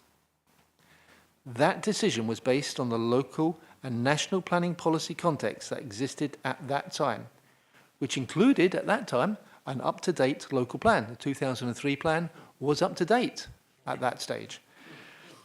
And there was also a structure plan and the national planning policy documents that no longer exist. As such, it is considered that the current application should be determined on its own merits and determined against current planning policy and guidance. The application site is located at Middle Stoke, outside of the built confines of the village of Lower Stoke, and as such is contrary to the strategic direction of the 2003 local plan that directs development to brownfield sites. However, as members know, the council does not currently have a 5-year housing land supply, and the 2003 plan is out of date. As a result, the policies in the local plan that seek to restrict housing supply are out of date. So I'm not saying that all policies are irrelevant, just those ones that seek to restrict the supply of land are out of date. In decision taking, if an authority cannot demonstrate a 5-year housing land supply, then the presumption in favour of sustainable development will apply, and that's set out in paragraph 11D of the NPPF, the National Planning Policy Framework, set by the government. Now, sustainable development in that document has 3 overarching objectives: economic, social, and environmental. Now, taking each of these in turn, in economic terms, the use of the site would make a more efficient use of the land and would help to meet the need for new homes by providing 9 family dwellings to meet identified housing need in accordance with the NPPF. During the construction phase of the development, the erection of 9 dwellings in this location would result in increased investment in tradesmen and suppliers, and there would be construction jobs created as a result. The provision of 9 new family homes would be consistent with the NPPF, which seeks to locate housing where it will enhance or maintain the vitality of rural communities. In the longer term, new residents would help to support services in the village of Lower Stoke through an increase in local spending. Now, in terms of social objective, the redevelopment of the site would provide modern family homes with a good level of internal and external amenity space, while reflecting the established character and appearance of the locality. In terms of the environmental objective, the site is not within an area of local landscape importance and is shown as white land on the proposal's map to the local plan. That means there is no specific designation or limitation on that. The proposal has a large area of landscaping to the north, in here, that will include an area with wildflower meadow, which has the benefit of ecological enhancement, which can be secured by the recommended conditions. Given the council's housing shortfall, the policies in the development plan, which are relevant to the supply of housing and which seek to restrict it, are considered out of date. As such, planning permission should be granted unless the application of the policies in the NPPF that protect areas of particular importance provides a clear reason for refusing development, or any adverse impacts of doing so would significantly and demonstrably outweigh the benefits when assessed against the policies in the NPPF taken as a whole. The proposed development is not affected by any such policies, and consequently, the tilted balance and the presumption in favour of sustainable development is engaged. In summary, the proposed development is not considered to significantly harm the character of the local area, and the principle of housing on this site is considered to be in accordance with the sustainable criteria set out in the NPPF. Now, design and layout are reserved for later consideration. However, the indicative plans provided with the application indicate how the site could be developed. The illustrative plans indicate that it is possible to develop 9 houses on the site and ensure that suitable spacing in respect of the presence of existing residential dwellings is maintained, as well as maintain the established building line found to the west of the application site. A 2-storey mix of semi-detached and detached properties is considered to complement the general character of the area. However, the detail of this will be considered within a future reserved matters application, and it is possible that a developer, particularly some of the excellent local SMEs we have, could come up with a better layout and design within this area here. Now, landscaping on site is proposed via a wildflower meadow and is designed to benefit biodiversity. The exact landscape details will be considered at the reserved matters stage. However, the illustrative plans give a good indication that an appropriate amount of soft landscaping could be undertaken which respect this rural location. And as I've said, the illustrative plans clearly demonstrate that 9 houses are capable of being delivered in a well-designed way. Now, turning to the amenity, the indicative plans show the 9 units can be laid out in a fashion that would ensure there be no demonstrable adverse impacts in respect of neighbouring amenities of existing residents. So if you look at the residents of here and here, yes, they would be looking towards the properties, but there'd be no harm to their sunlight, daylight outlook. The proposed development has been designed to provide a good standard of living. The indicative dwellings have been designed with internal layouts that will exceed the national described space standards, with adequately sized garden areas to meet the needs of future occupants. Again, this will be a detailed consideration at the reserved matters stage. In terms of ecology, the applicant submitted a preliminary ecological appraisal, which was consulted upon. KCC Biodiversity Officer has considered that, subject to conditions set out in the report, the application is acceptable in ecological terms. The site is situated within the Environment Agency's map as low risk. However, the area surrounding the site faces significant flooding, and the lead local flood authority is currently working on a scheme to improve this. They have advised that, subject to the conditions outlined in the report, as amended in the supplementary agenda, you'll see that we're recommending an amendment to condition 23.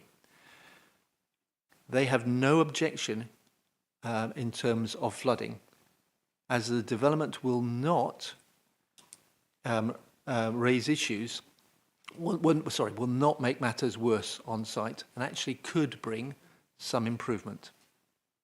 The site currently benefits from 2 vehicular accesses onto Grain Road. The main access is located to the south of Grain Road, here, with a second access to the east. The proposed plans show an adequate visibility display can be achieved to serve a development of 9 dwellings, and that the site can be adequately serviced by a refuse vehicle. Adequate parking has been shown on the indicative layout to meet the council standards, but again, that will be something for the reserved matters. It is considered that the development is unlikely to lead to an adverse impact on highway safety or the free flow of traffic on the highway network. As advised, because this is for 9 dwellings, this is an outline application, but the principle of the development for 9 dwellings and the access are matters for this committee to consider. No objection is raised in terms of the access or parking, and the application is considered to accord with the local plan and the NPPF. Now, concern has been expressed by the HSE, SGN and National Gas Transmission regarding the proximity of their pipeline and assets to the application site. Now, the applicants are content that the scheme has been designed away from such sensitive pipelines and to adhere to any required separation distances. But notwithstanding this, the HSC has required that an approval should not be issued without them being given notification and being able to fully consider this issue further. Now, members, you will recall that this application came to the 2nd of August committee, where members determined to, despite the fact this is an outline application, determined to defer for further consideration on matters relating to ecology, play, flooding and drainage. Now, acknowledging members' concerns with regard to the play space on site, an informative would and could be added to the approval to advise the applicant that as part of any landscaping reserve matter submission, they need to explore an area dedicated to play space. It may or may not be possible in ecological terms, but should be explored. Members raised concern at the last committee with regard to ecology. As a result of this, further discussion with the applicant and KCC Biodiversity has resulted in additional wording within Condition 8 on your papers that seeks submission of details of ecological enhancement features to be incorporated into the site and buildings such as back boxes together with a monitoring strategy. At the last meeting, members raised concerns with regard to flooding. As such, the applicants have supplied some supplementary advice. The information provided confirms that the proposed drainage strategy is able to support the proposal for up to 9 dwellings, including the retention of Jubilee cottages. Again, this has been checked by the lead local flood authority, who concur with that. The information sets out that the design of the proposed development will control surface water runoff at the site, ensuring that the development is able to cater for up to and including the 1 in 100-year storm event, including 40% climate change, therefore preventing any water from the site contributing to any reported existing surface water drainage problems. With regard to potential groundwater flood risk, the information sets out that any detailed design takes this into account and manages all flood risk through a design which will only improve water management and water quality going forward. Now, members, again, I have to reiterate this is an outline application. There will be a reserve matters application if the outline is approved, and there'll be further information submitted with that reserve matters application. But this is the basis of that. At the August committee, members were concerned that measures to address energy efficiency and climate change were not sufficient. The climate change condition has been altered so that further information is required to be submitted at the reserved matters stage when the detail of the design of the houses has been finalised. And I think that's fair.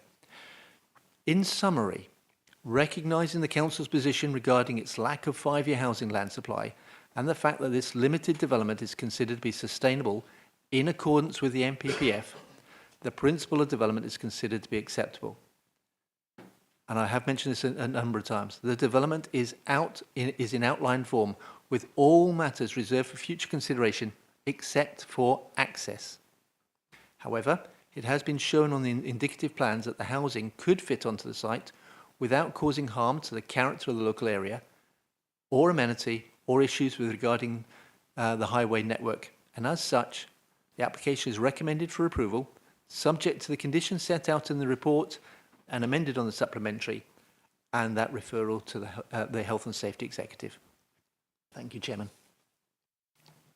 Just for information, normally if when an application comes back after deferral, we wouldn't have such a full report from the officer, but I felt it was worth us going through that full explanation again, because 1 or 2 members weren't here last time round. So don't expect this in the future. When an application is deferred and comes back, there'll be simply a shorter version, e.g. the difference between what was there before and what's come back. So we have agreed practice that for members who represent single-member wards, that they can speak twice on an application. So Councillor Spalding spoke 8 weeks ago, and we will allow him to speak. Do you agree to allow him to speak? Okay. Councillor Spalding, I just start. You have 5 minutes, and you can start. I'm obliged, Mr. Chairman, members.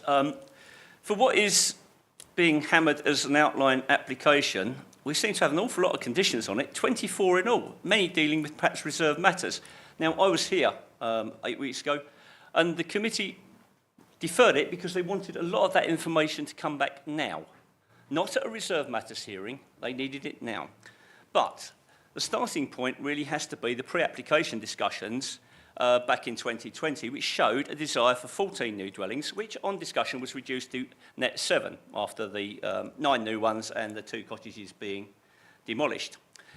I remind members that paragraph 1.5 on page 4 of the applicant's supporting planning statement says the application is made following comprehensive pre-application discussions with Medway Council. Comprehensive. Yet now they've come back and said net 9.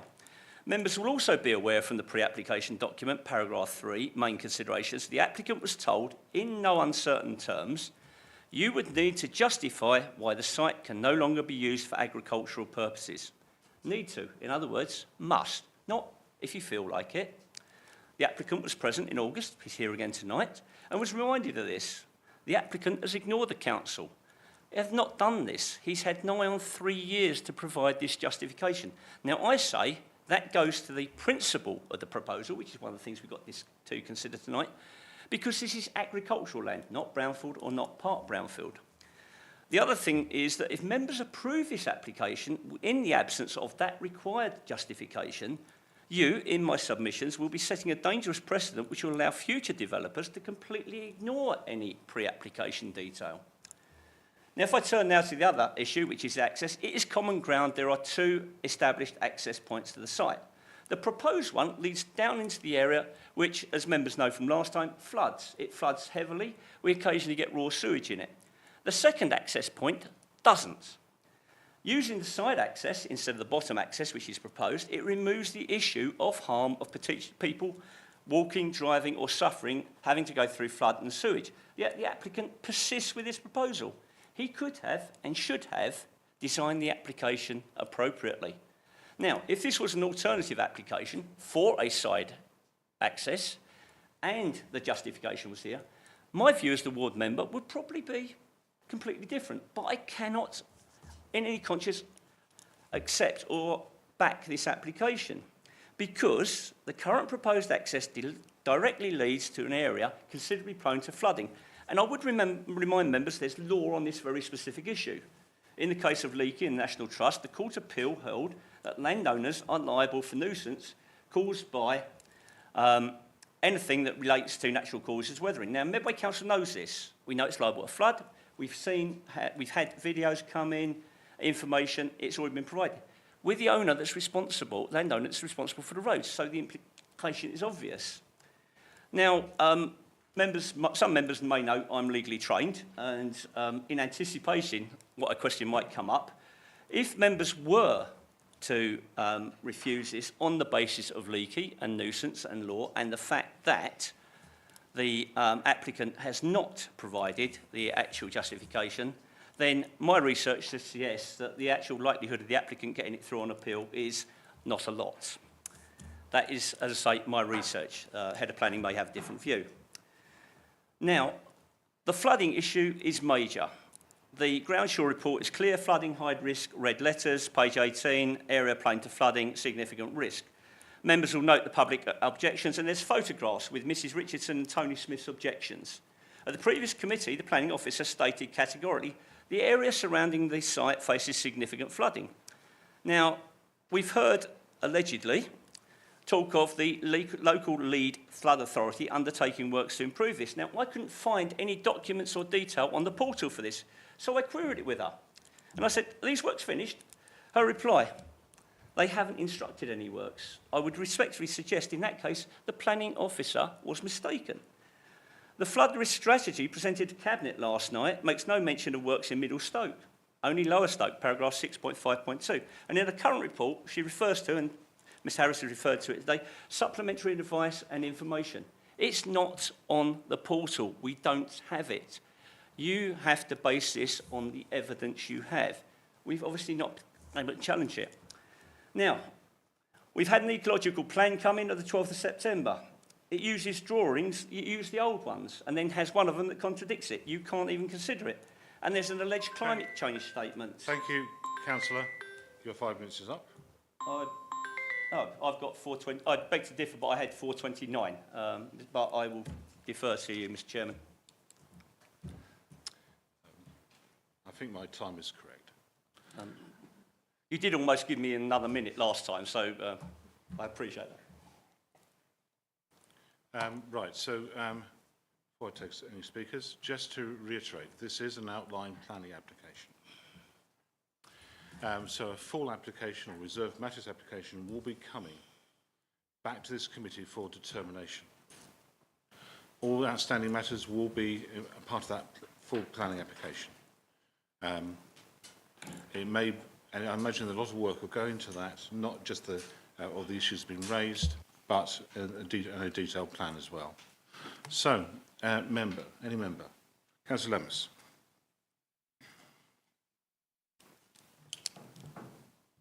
He keeps taking the mic back off me. I'm not entirely sure why, but no, I'm joking. I obviously wasn't here last time. I was on holiday in America, so it's the first time seeing this. So apologies if these questions are repetitive. My understanding of the application is that there is lots of retention of grass vegetation. There are streetlight measures to assist with the non-disturbance of bats that may or may not be present in the area. I have two questions I'd like clarity on, please, from Dave Harris. The first one is the comments in the report and with the Ward Council's representation on the Parish Council talk about raw sewage. What is your opinion on sort of the impact of causing raw sewage to discharge into the local river as a result of this application? And the second one is it my understanding that there are no bats there, but there may be owls there, but basically at any point during the construction phase, if these are found to be present, all works must stop. Is that, so there's like a protection clause built in, is that correct? Thank you. Just to remind you, this is an outline, so those will be part of the full detail in the full application. Mr. Harris?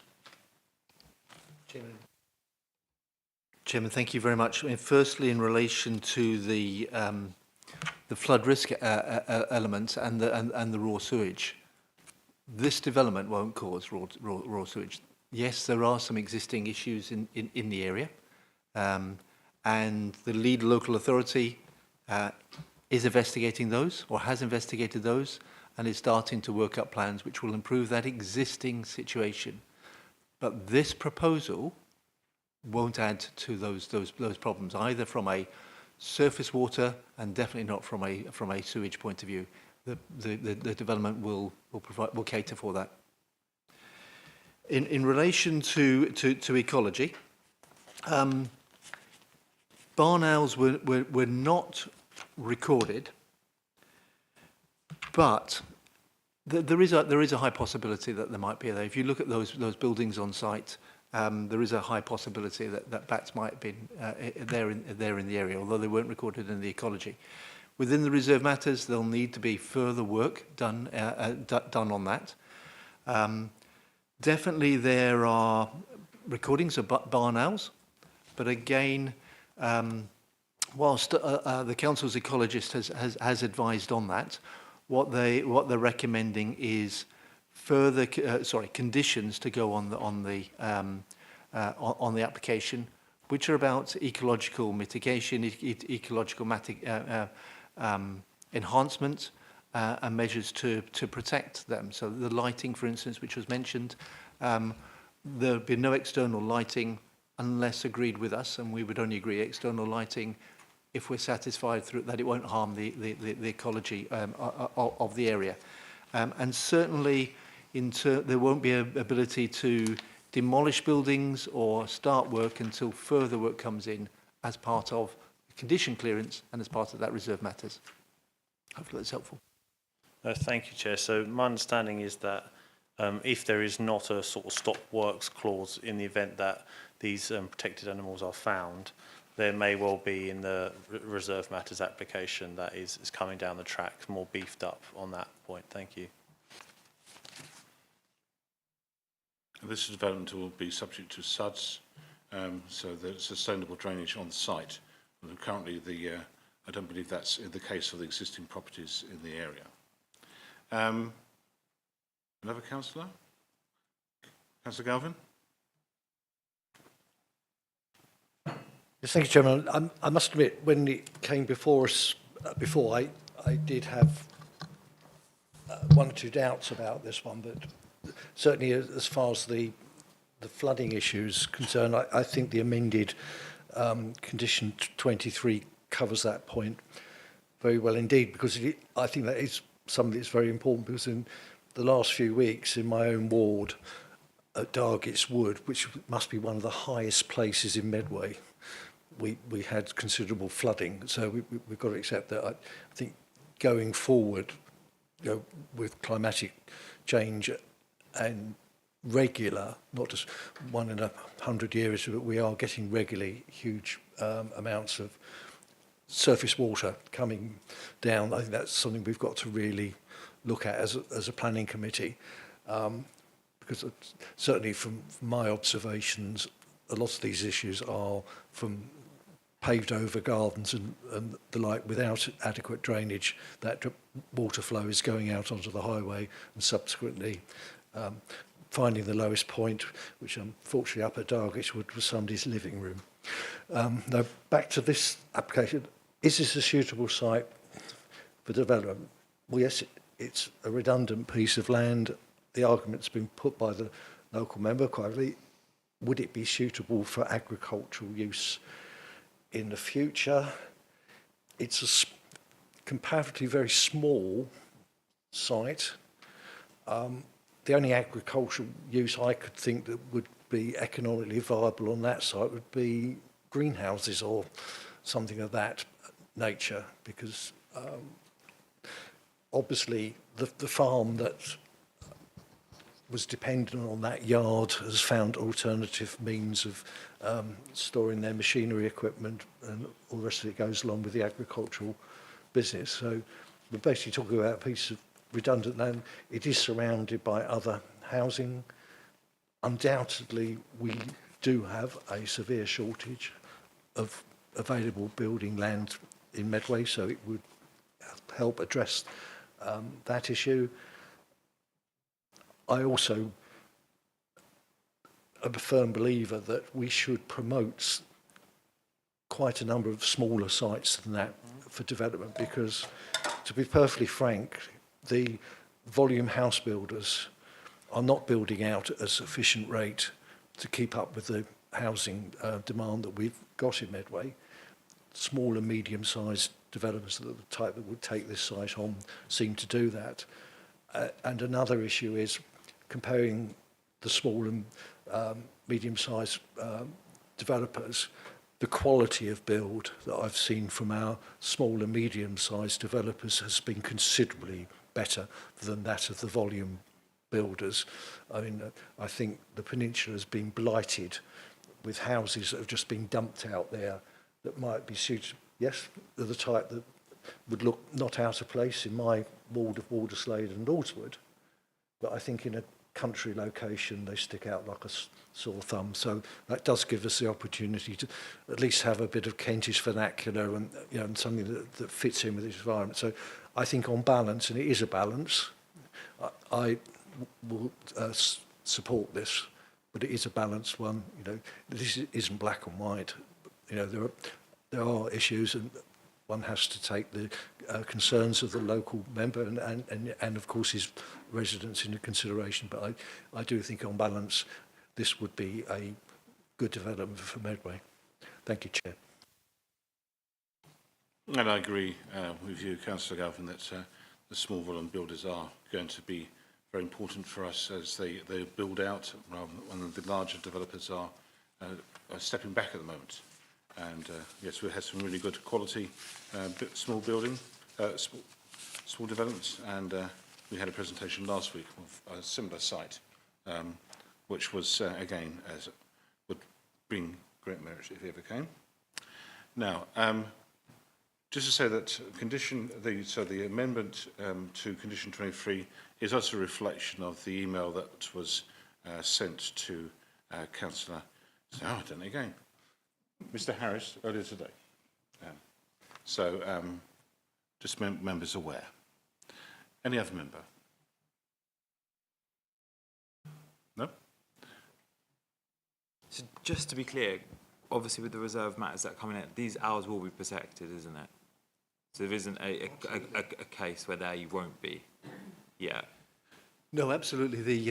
And you thank you for that, Councillor Shoker, because I want to express my gratitude to Councillor Pearce, who, after the deferral of the last meeting, because if members recall, I was pushing members as to what extra information they wanted, and Councillor Pearce did come back to me with what information would help him in his decision making. One way or the other, he wasn't expressing a view, but I'm grateful to that. But yes, absolutely. In relation to ecology and barn owls, whilst the barn owls might not be able to be protected on this site, they will have to submit a mitigation to us as to an appropriate place for them to go. That's absolutely written in stone in this, yeah. It's not like just a box, it's actually appropriate, isn't it? Yeah. We'll be working very closely with KCC Ecology, who are our experts on this. Thank you, Councillor Shoker. Okay, so I'm going to go to the Vice Chair to move the recommendation as laid out, noting the change to condition 23. Thank you, Chair. I move the recommendation to approve the application subject to the conditions laid out in the main papers and the supplementary agenda.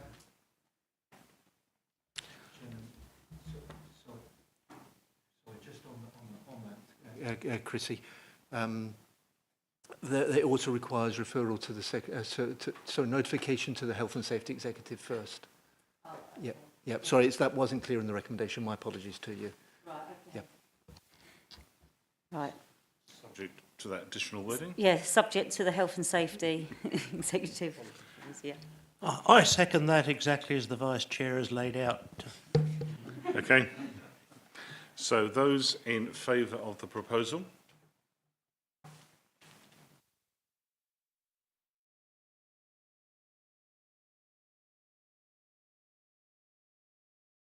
That's 14, Chair. Those against? Thank you. That's one thing.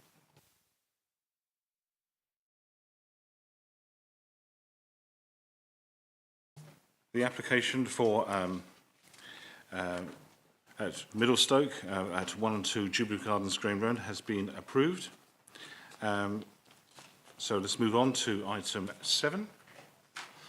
And again, it would have been Amanda, but it's Dave again. Mr. Harris. Chairman, thank you very much.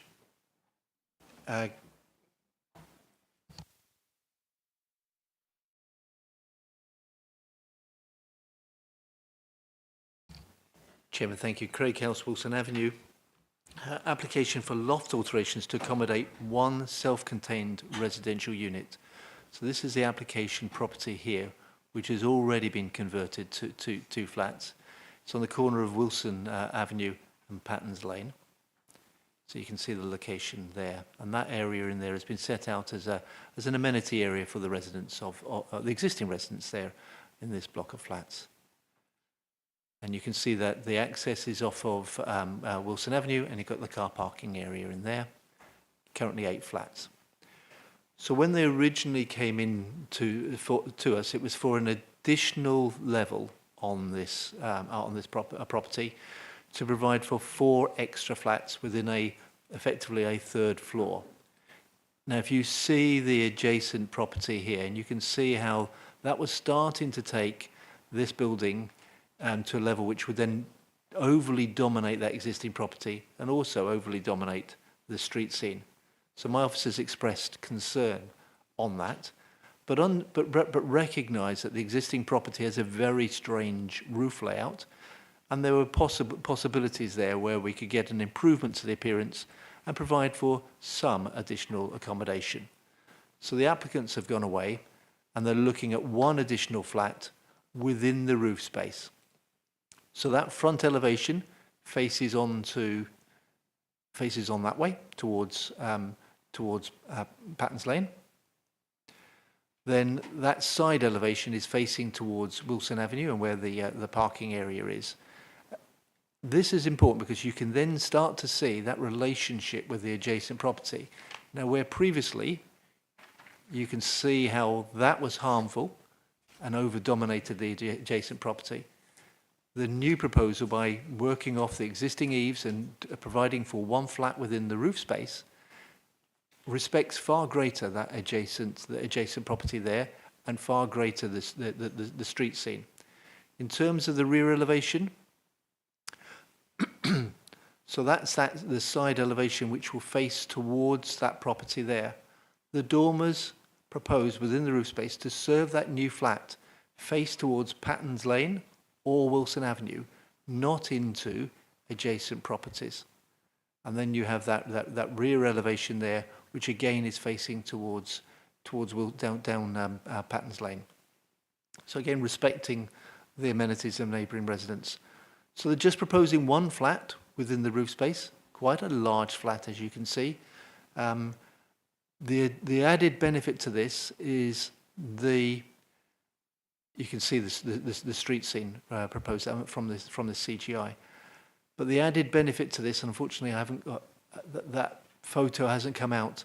The roof space, existing roof, is really a bit of a mismatch, and this proposal takes the opportunity to really improve that roofscape, improve the appearance of it to the street scene, as well as providing for one additional flat.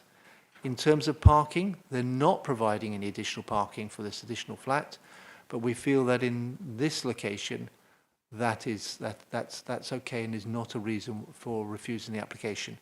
So on that basis, Chairman, we're recommending approval subject to the conditions as set out. Thank you. Thank you. Any member? Councillor Gilbourne. Thank you, Chair. I lived in Wharf Avenue for 18 years, just a bit further up the road from there, so I know this house very well. Councillor. Is that better? Yeah.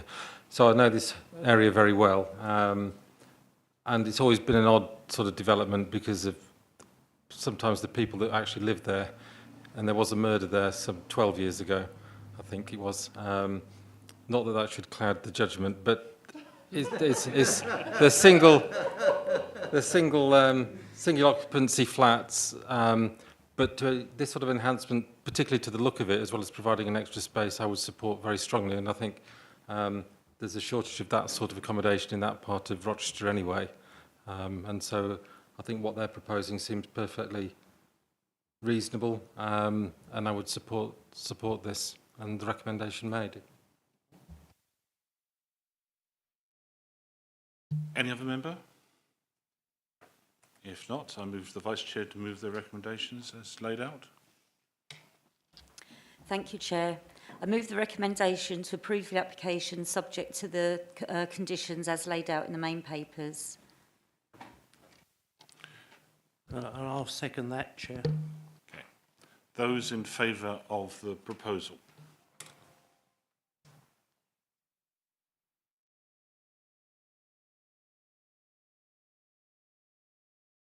That's 16, Chair. That's everybody. Thank you.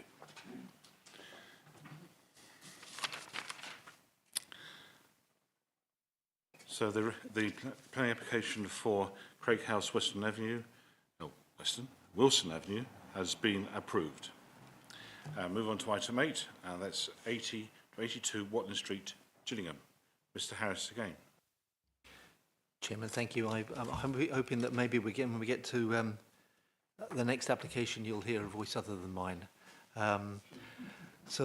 This is an application for demolition of garages to facilitate the construction of a two-storey building to form residential flat, incorporating alterations to an existing flat accommodation to the rear, together with cycle bin and storage. So it sounds quite complex, and I'll take members through the application.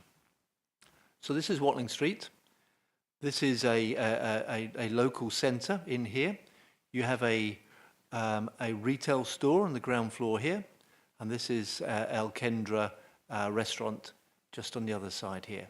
Once you get further down here, we're within a residential area, and that's part of the conservation area.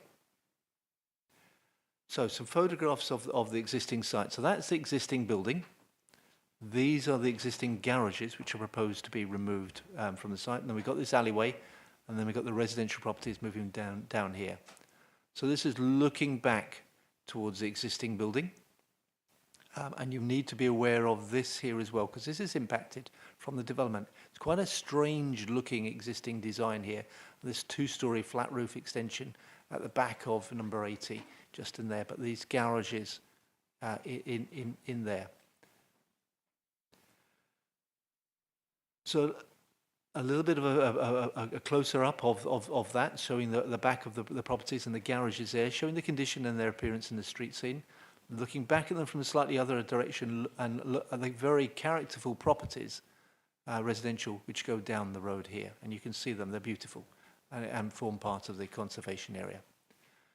But then this is what's opposite. Directly opposite the garages is this building. And members need to be aware of that when considering the impact of what's currently proposed. And this is El Kendra, the restaurant on the ground floor here. And then you can see the local neighbourhood, local centre up the top on Watling Street. So we have 78, 80, that two-storey extension here, and 82 just in here, and this is where the garages are. The alleyway to the side there, and that's that neighbouring property, and the windows that are in the side of that neighbouring property. Okay, so what exists on site? And it is quite complex, and it took me a while to get my head around it. So you've got this existing retail shop on the ground floor here. Behind it, we have a shop storage, and then these garages in here, which have limited access and mostly used or are used for storage. There is an emergency access fire escape for the flats above, which come down through here and then through a door, which is in here. So it's not open. There is an actual door which is in there. Then up above, we have these a flat in here, and another flat just in there. So we have, well, this is quite a large flat coming through there. So you've got those two bedrooms that you saw, the two windows you saw there in that flat roof extension, are those two there serving that bedroom. Then above this 82, you've got this other flat, two-bedroom flat, with a kitchen diner with a window there, looking out over the garages. And then we've got some air conditioning units just in there. And that's that fire escape, which comes down to ground floor. And then there's a window, the kitchen diner, just in here. Up above that, you've then got some bedrooms and a shower room, serving that flat. With a window, again, facing over the garages just there, and with one Velux just in here. And then there's some elevations there of it. So we start to see the removal of the garages and the two-storey extension that will go in here. That's that two-storey flat roof extension. A new Velux window in the roof here. And then this is the single-storey storage area in here. What they're proposing to do is to relocate the air conditioning units to the back, just in there, and continue the emergency access fire escape down through there. And then this is a single-storey flat roof element just in there. So we start to see what's proposed. Doorway coming in here, refuse collection there, and then this is the flat over 2 levels. These are proposed to be winter gardens, i.e. they're balconies, but with windows to help protect against noise from traffic and so on. And then you'll see how it blocks one of the windows to the rear of the flat here, but there are 2 windows serving that flat. So the second window still has that outlook there. That's from you've got the rear alleyway here. So you've got the single-storey element, the flat in here with the air conditioning units just going in there. So in terms of layout, you come in here at ground floor. You've got the cycle store. You've got that emergency access going up here to the flats above here. And then you have the access into the flat. So at ground floor level, you have the kitchen, dining, living space, storeroom, and one of the winter gardens just in there. That's the refuse storage in here. And then above that, you go up the stairs here, and you've got bedrooms, bathroom, and a further bedroom in here with a further winter garden just in there. So it's 3-bedroom. you will see that they're reducing the size of the window into this area here, but it does benefit from a window to the front, so that doesn't cause any unacceptable impact to the amenity of the use of that area there. And in relation to the bedroom here, as I said, you've got 2 windows, so that will still receive light, but that will have that outlook over the top of the ground floor area, as it currently does above the ground floor storage area there. And then they got the roof plan. So we feel that it's been well designed. As I said, it is quite complex, but it's been well designed. Will actually enhance the street scene in terms of removing the garages, which are not particularly attractive in the street scene. It's certainly a lot better, significantly better than what's immediately on the opposite side of the road, and better reflects the beautiful character of the conservation area further down there. Internal amenity meets our standards. It doesn't cause any unacceptable overshadowing or loss of amenity to neighbouring residents. In relation to car parking, it's not providing any car parking, but based on that location and the number of shops and facilities and bus services in very close proximity, we're not recommending, we don't consider there to be unacceptable impact in terms of parking. And on that basis, Chairman, we're recommending approval, subject to conditions as laid out. Thank you.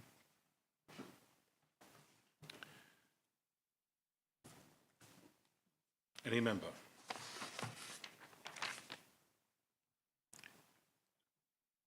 Okay. Councillor Nesterov. Thank you, Chair. I've spoken to many residents of Homeside, and most of them have raised concerns about parking in the area. With numerous restaurants and takeaway nearby, many people are parking there in the evening to eat or to collect their takeaway, not to mention food delivery drivers. This makes the parking situation worse. Although Highway Sigmund has stated that the parking is sufficient, I personally disagree, as I don't think they took into consideration the numerous cars parked to visit the restaurants or to visit the takeaways. Without provision of parking by the development, I think it will add further pressure for the parking in the area. Having said that, I would like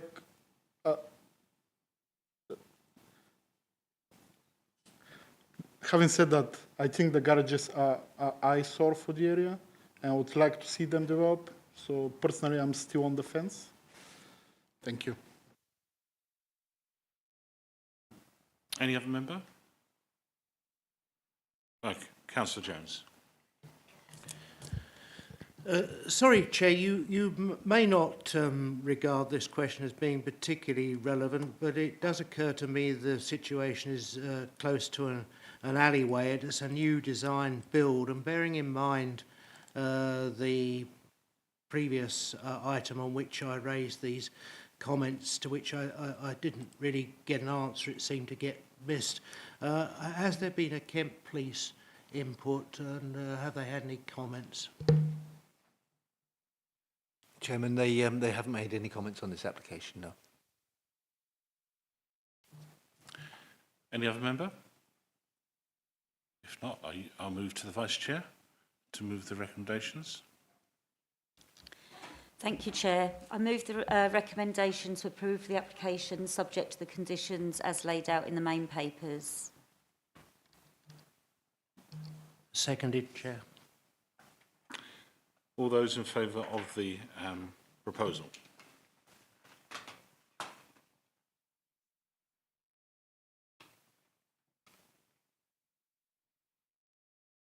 That's 14, Chair. Those against? That's 1. 1. Okay.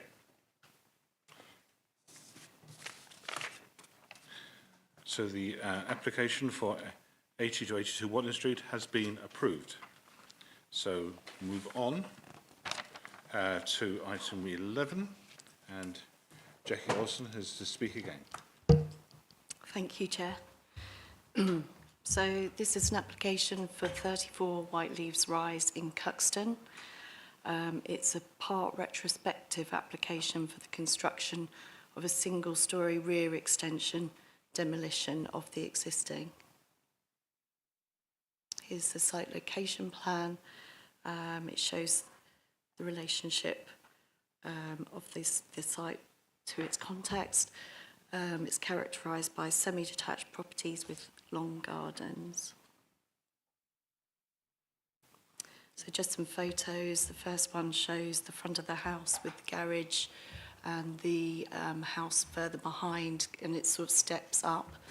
The second one is the rear of the property, showing the park construction of the extension. The third one is the view of the garden from the property, and you can see it's quite long gardens and it steps up again. And the fourth one is the view from the neighbouring property, showing the extension as built so far and the relationship it has to the fence, the current fence line.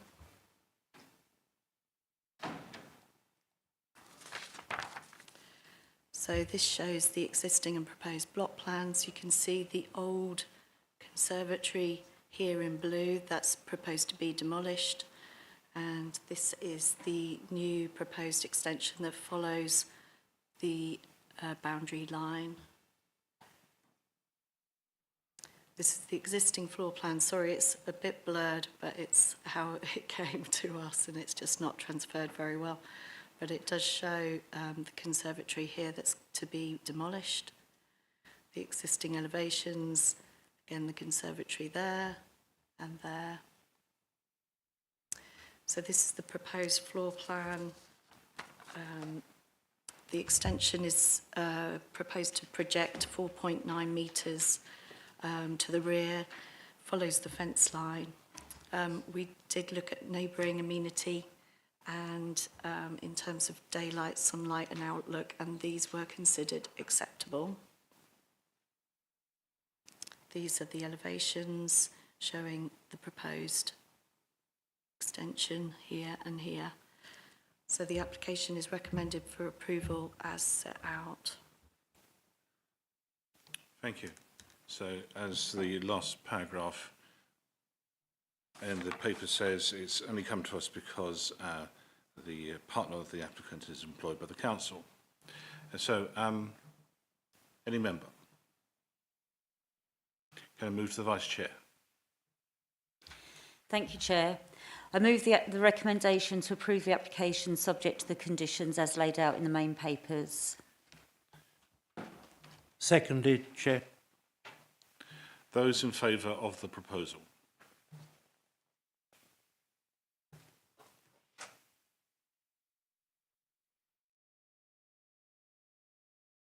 That's 15, Chair. I can't count Councillor Pearce because he wasn't here at the beginning. Sorry, yeah, Councillor Pearce can't vote, yes. Don't worry. So the application for 34 White Leaves Rise Cuxton has been approved. Move on to item 12, but two members wish to leave us and have red wine or something. And as they're leaving, it's because they won't be able to hear, when I'm going to, if they had left, I'm going to just thank our highways consultant, Melvin Andrews. This is his last meeting. Can wish him all the best in the future, and thanks for all his help over the past. And and he said he would get emotional. But well, thank you so much.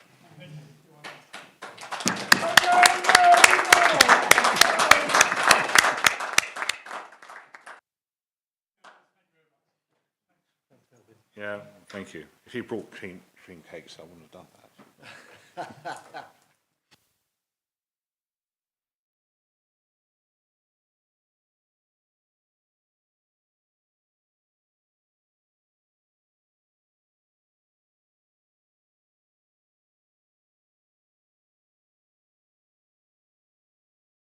Right, let's move to the last item, which is item 12, which is the Hempstead Village Hall and All Saints Church in Hempstead Road. It's only come to this committee because a certain person decided to put their name down as an applicant. He could have put somebody else, but there you go. So can I ask Jackie again to speak to it. Thank you, Chair. So this is an application for Hempstead Village Hall and All Saints Church on Hempstead Road in Gillingham. The application is for an extension to the existing car parking following a disability access audit in July 2023 that noted that the 2 disabled bays were undersized and should be adjusted. It proposes 6 additional spaces along with alterations to the disabled bays, increasing the spaces from 8 to 14. So there's the site plan, that probably shows it better. The area is predominantly residential, is characterised by large detached dwellings on large plots. The church sits back on the plot with car parking to the front. So just show some photos of the site. So you can see to the north, so to the left of the picture, that's where the current car parking is. And here is the green amenity space currently that is proposed to be the new car parking. And they are proposing to keep a proportion of that to the front as amenity, green amenity space. So this is the existing block plan. You can see the 2 undersized disabled bays here and the car parking that will remain here. And this is the proposed block plan. So the new disabled bays here and here, and then the new car parking. So another 5 spaces on this south elevation here, and this grass amenity space remaining to the front. So the proposal is recommended for approval as set out. Thank you. Any member? Councillor Pearce. Thank you, Chairman. The only thing I would query is that it's promoting private car usage to get to the hall, and there's no cycle bars to lock your bike onto, etc., or cycle areas. That's the only sticking point I've got. We did obviously vote on a proposal recently that proposed a dwelling on a amenity green space, so it's sad to see the green space going. But if they're going to put more parking spaces in, I think they need to put some bike or cycle areas in as well, so people can get to the hall on sustainable modes of transport, which we should be pushing as a authority. Thank you. Chairman, I think it's a really good point that Councillor Pearce has said. We can impose an additional condition which requires them to submit some details of cycle parking. So thank you, Councillor Pearce. I thought this was about disabled spaces, so surely bikes might not be the thing. I think it's an opportunity, Councillor Byrne.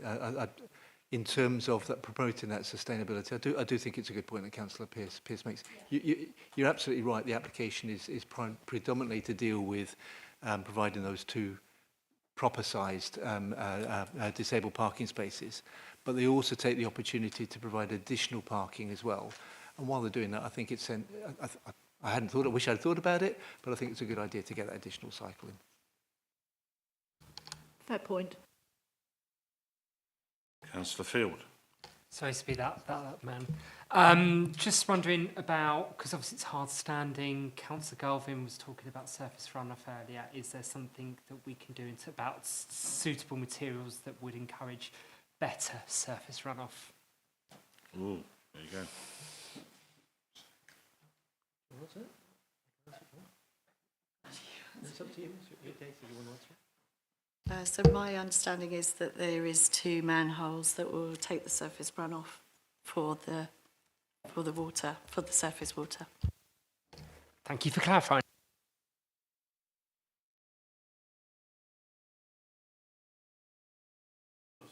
Put your phone. Yeah. In the past, not so long ago, I recall there was a small corner shop that had parking well to the rear, and that was required to have a charging point. As we got into cycle bays, would it be necessary or thoughtful to have a charging point at one of these places?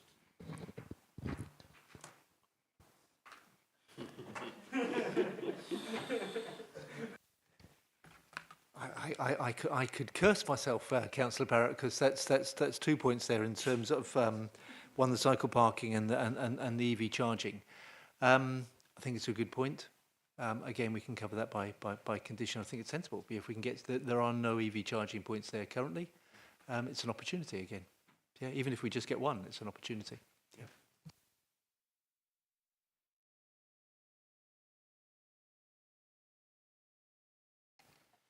At the risk of being pedantic, maybe we should have some scooter points. You know, I do have a mobility scooter. I only use it on demonstrations. Yes, I'm going to Tory conference to demonstrate, but you know, if we're being inclusive, that might be a consideration. Also, I'm glad we've got the people hold covers, or, you know, for the soakaways, but I would rather we considered other parking rather than hard standing, you know, for the wildlife and ecology, really. You know, worms for the birds and, you know, hedgehogs and badgers and alike. Hedgehogs eat worms as well, of course. Yeah.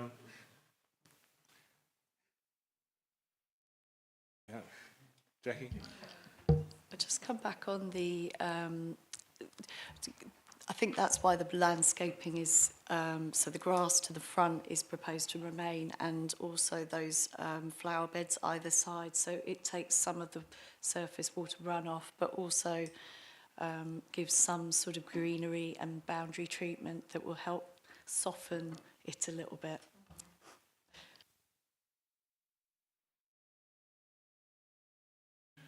So we've got a couple of additional elements to the conditions. Chairman, yes, we cycle parking, getting details of that, and my apologies, Councillor Housecroft Scott. When I laughed, I was thinking of the child scooters type thing. So my apologies for laughing. Yes, I think that's we can build that into the condition regarding cycle parking. Yeah. Thank you. Okay. Oh, Councillor Kemp. Thank you, Chair. I'm a little bit concerned. I've got limited experience of the congregation for this church, and I think the possibility of anybody arriving on a cycle is quite remote. And I'm wondering, in fact, whether we're starting to put all these additional conditions in, whether it's going to make it economically unviable for a relatively small congregation in a relatively small church. I know financial considerations aren't planning issues, but I think they ought to be borne in mind nonetheless.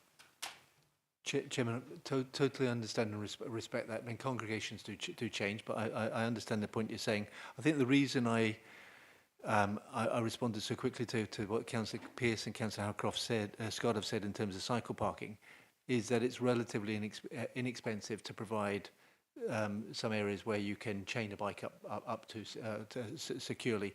Similarly with the scooters, it might just be a small area of hard standing close to the entrance. The EV charging is likely to be the expensive one. Yeah. That's members' call on that. Okay. Oh, sorry. Obviously, it's not planning consideration, but are there some form of grants that are available to community uses for EV charging to help them along?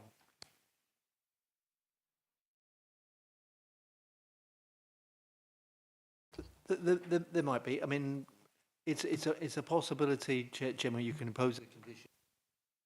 They can explore the provision of EV charging. If it's financially unviable, they could come back to seek removal of the condition. But as you say, Councillor Field, they might be able to explore grants or other from the government, because I imagine there might be. I don't know, but there might be some grants there. It's taking longer than I expected, actually. There you go. So, I'm going to ask the Vice Chair to move the recommendations as laid out, with wording to be agreed in the normal, appropriate manner outside this meeting. Yeah? Yes.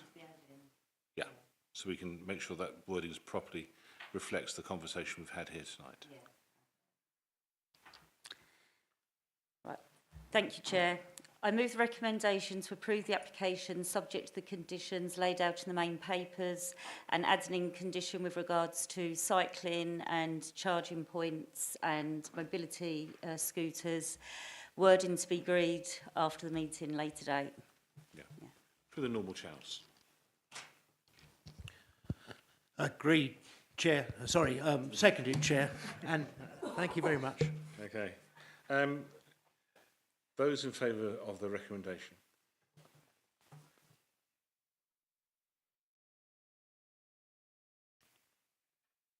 That's 14, Chair. Those against? Excellent. Okay, so that's the end of the meeting. So the application for Hempstead Village Hall and All Saints Church has been approved. Can I thank some members for coming along? I was aiming for 9 o'clock, but 10 minutes afterwards is not too bad. Okay, thank you. Until 4 weeks' time, bye now.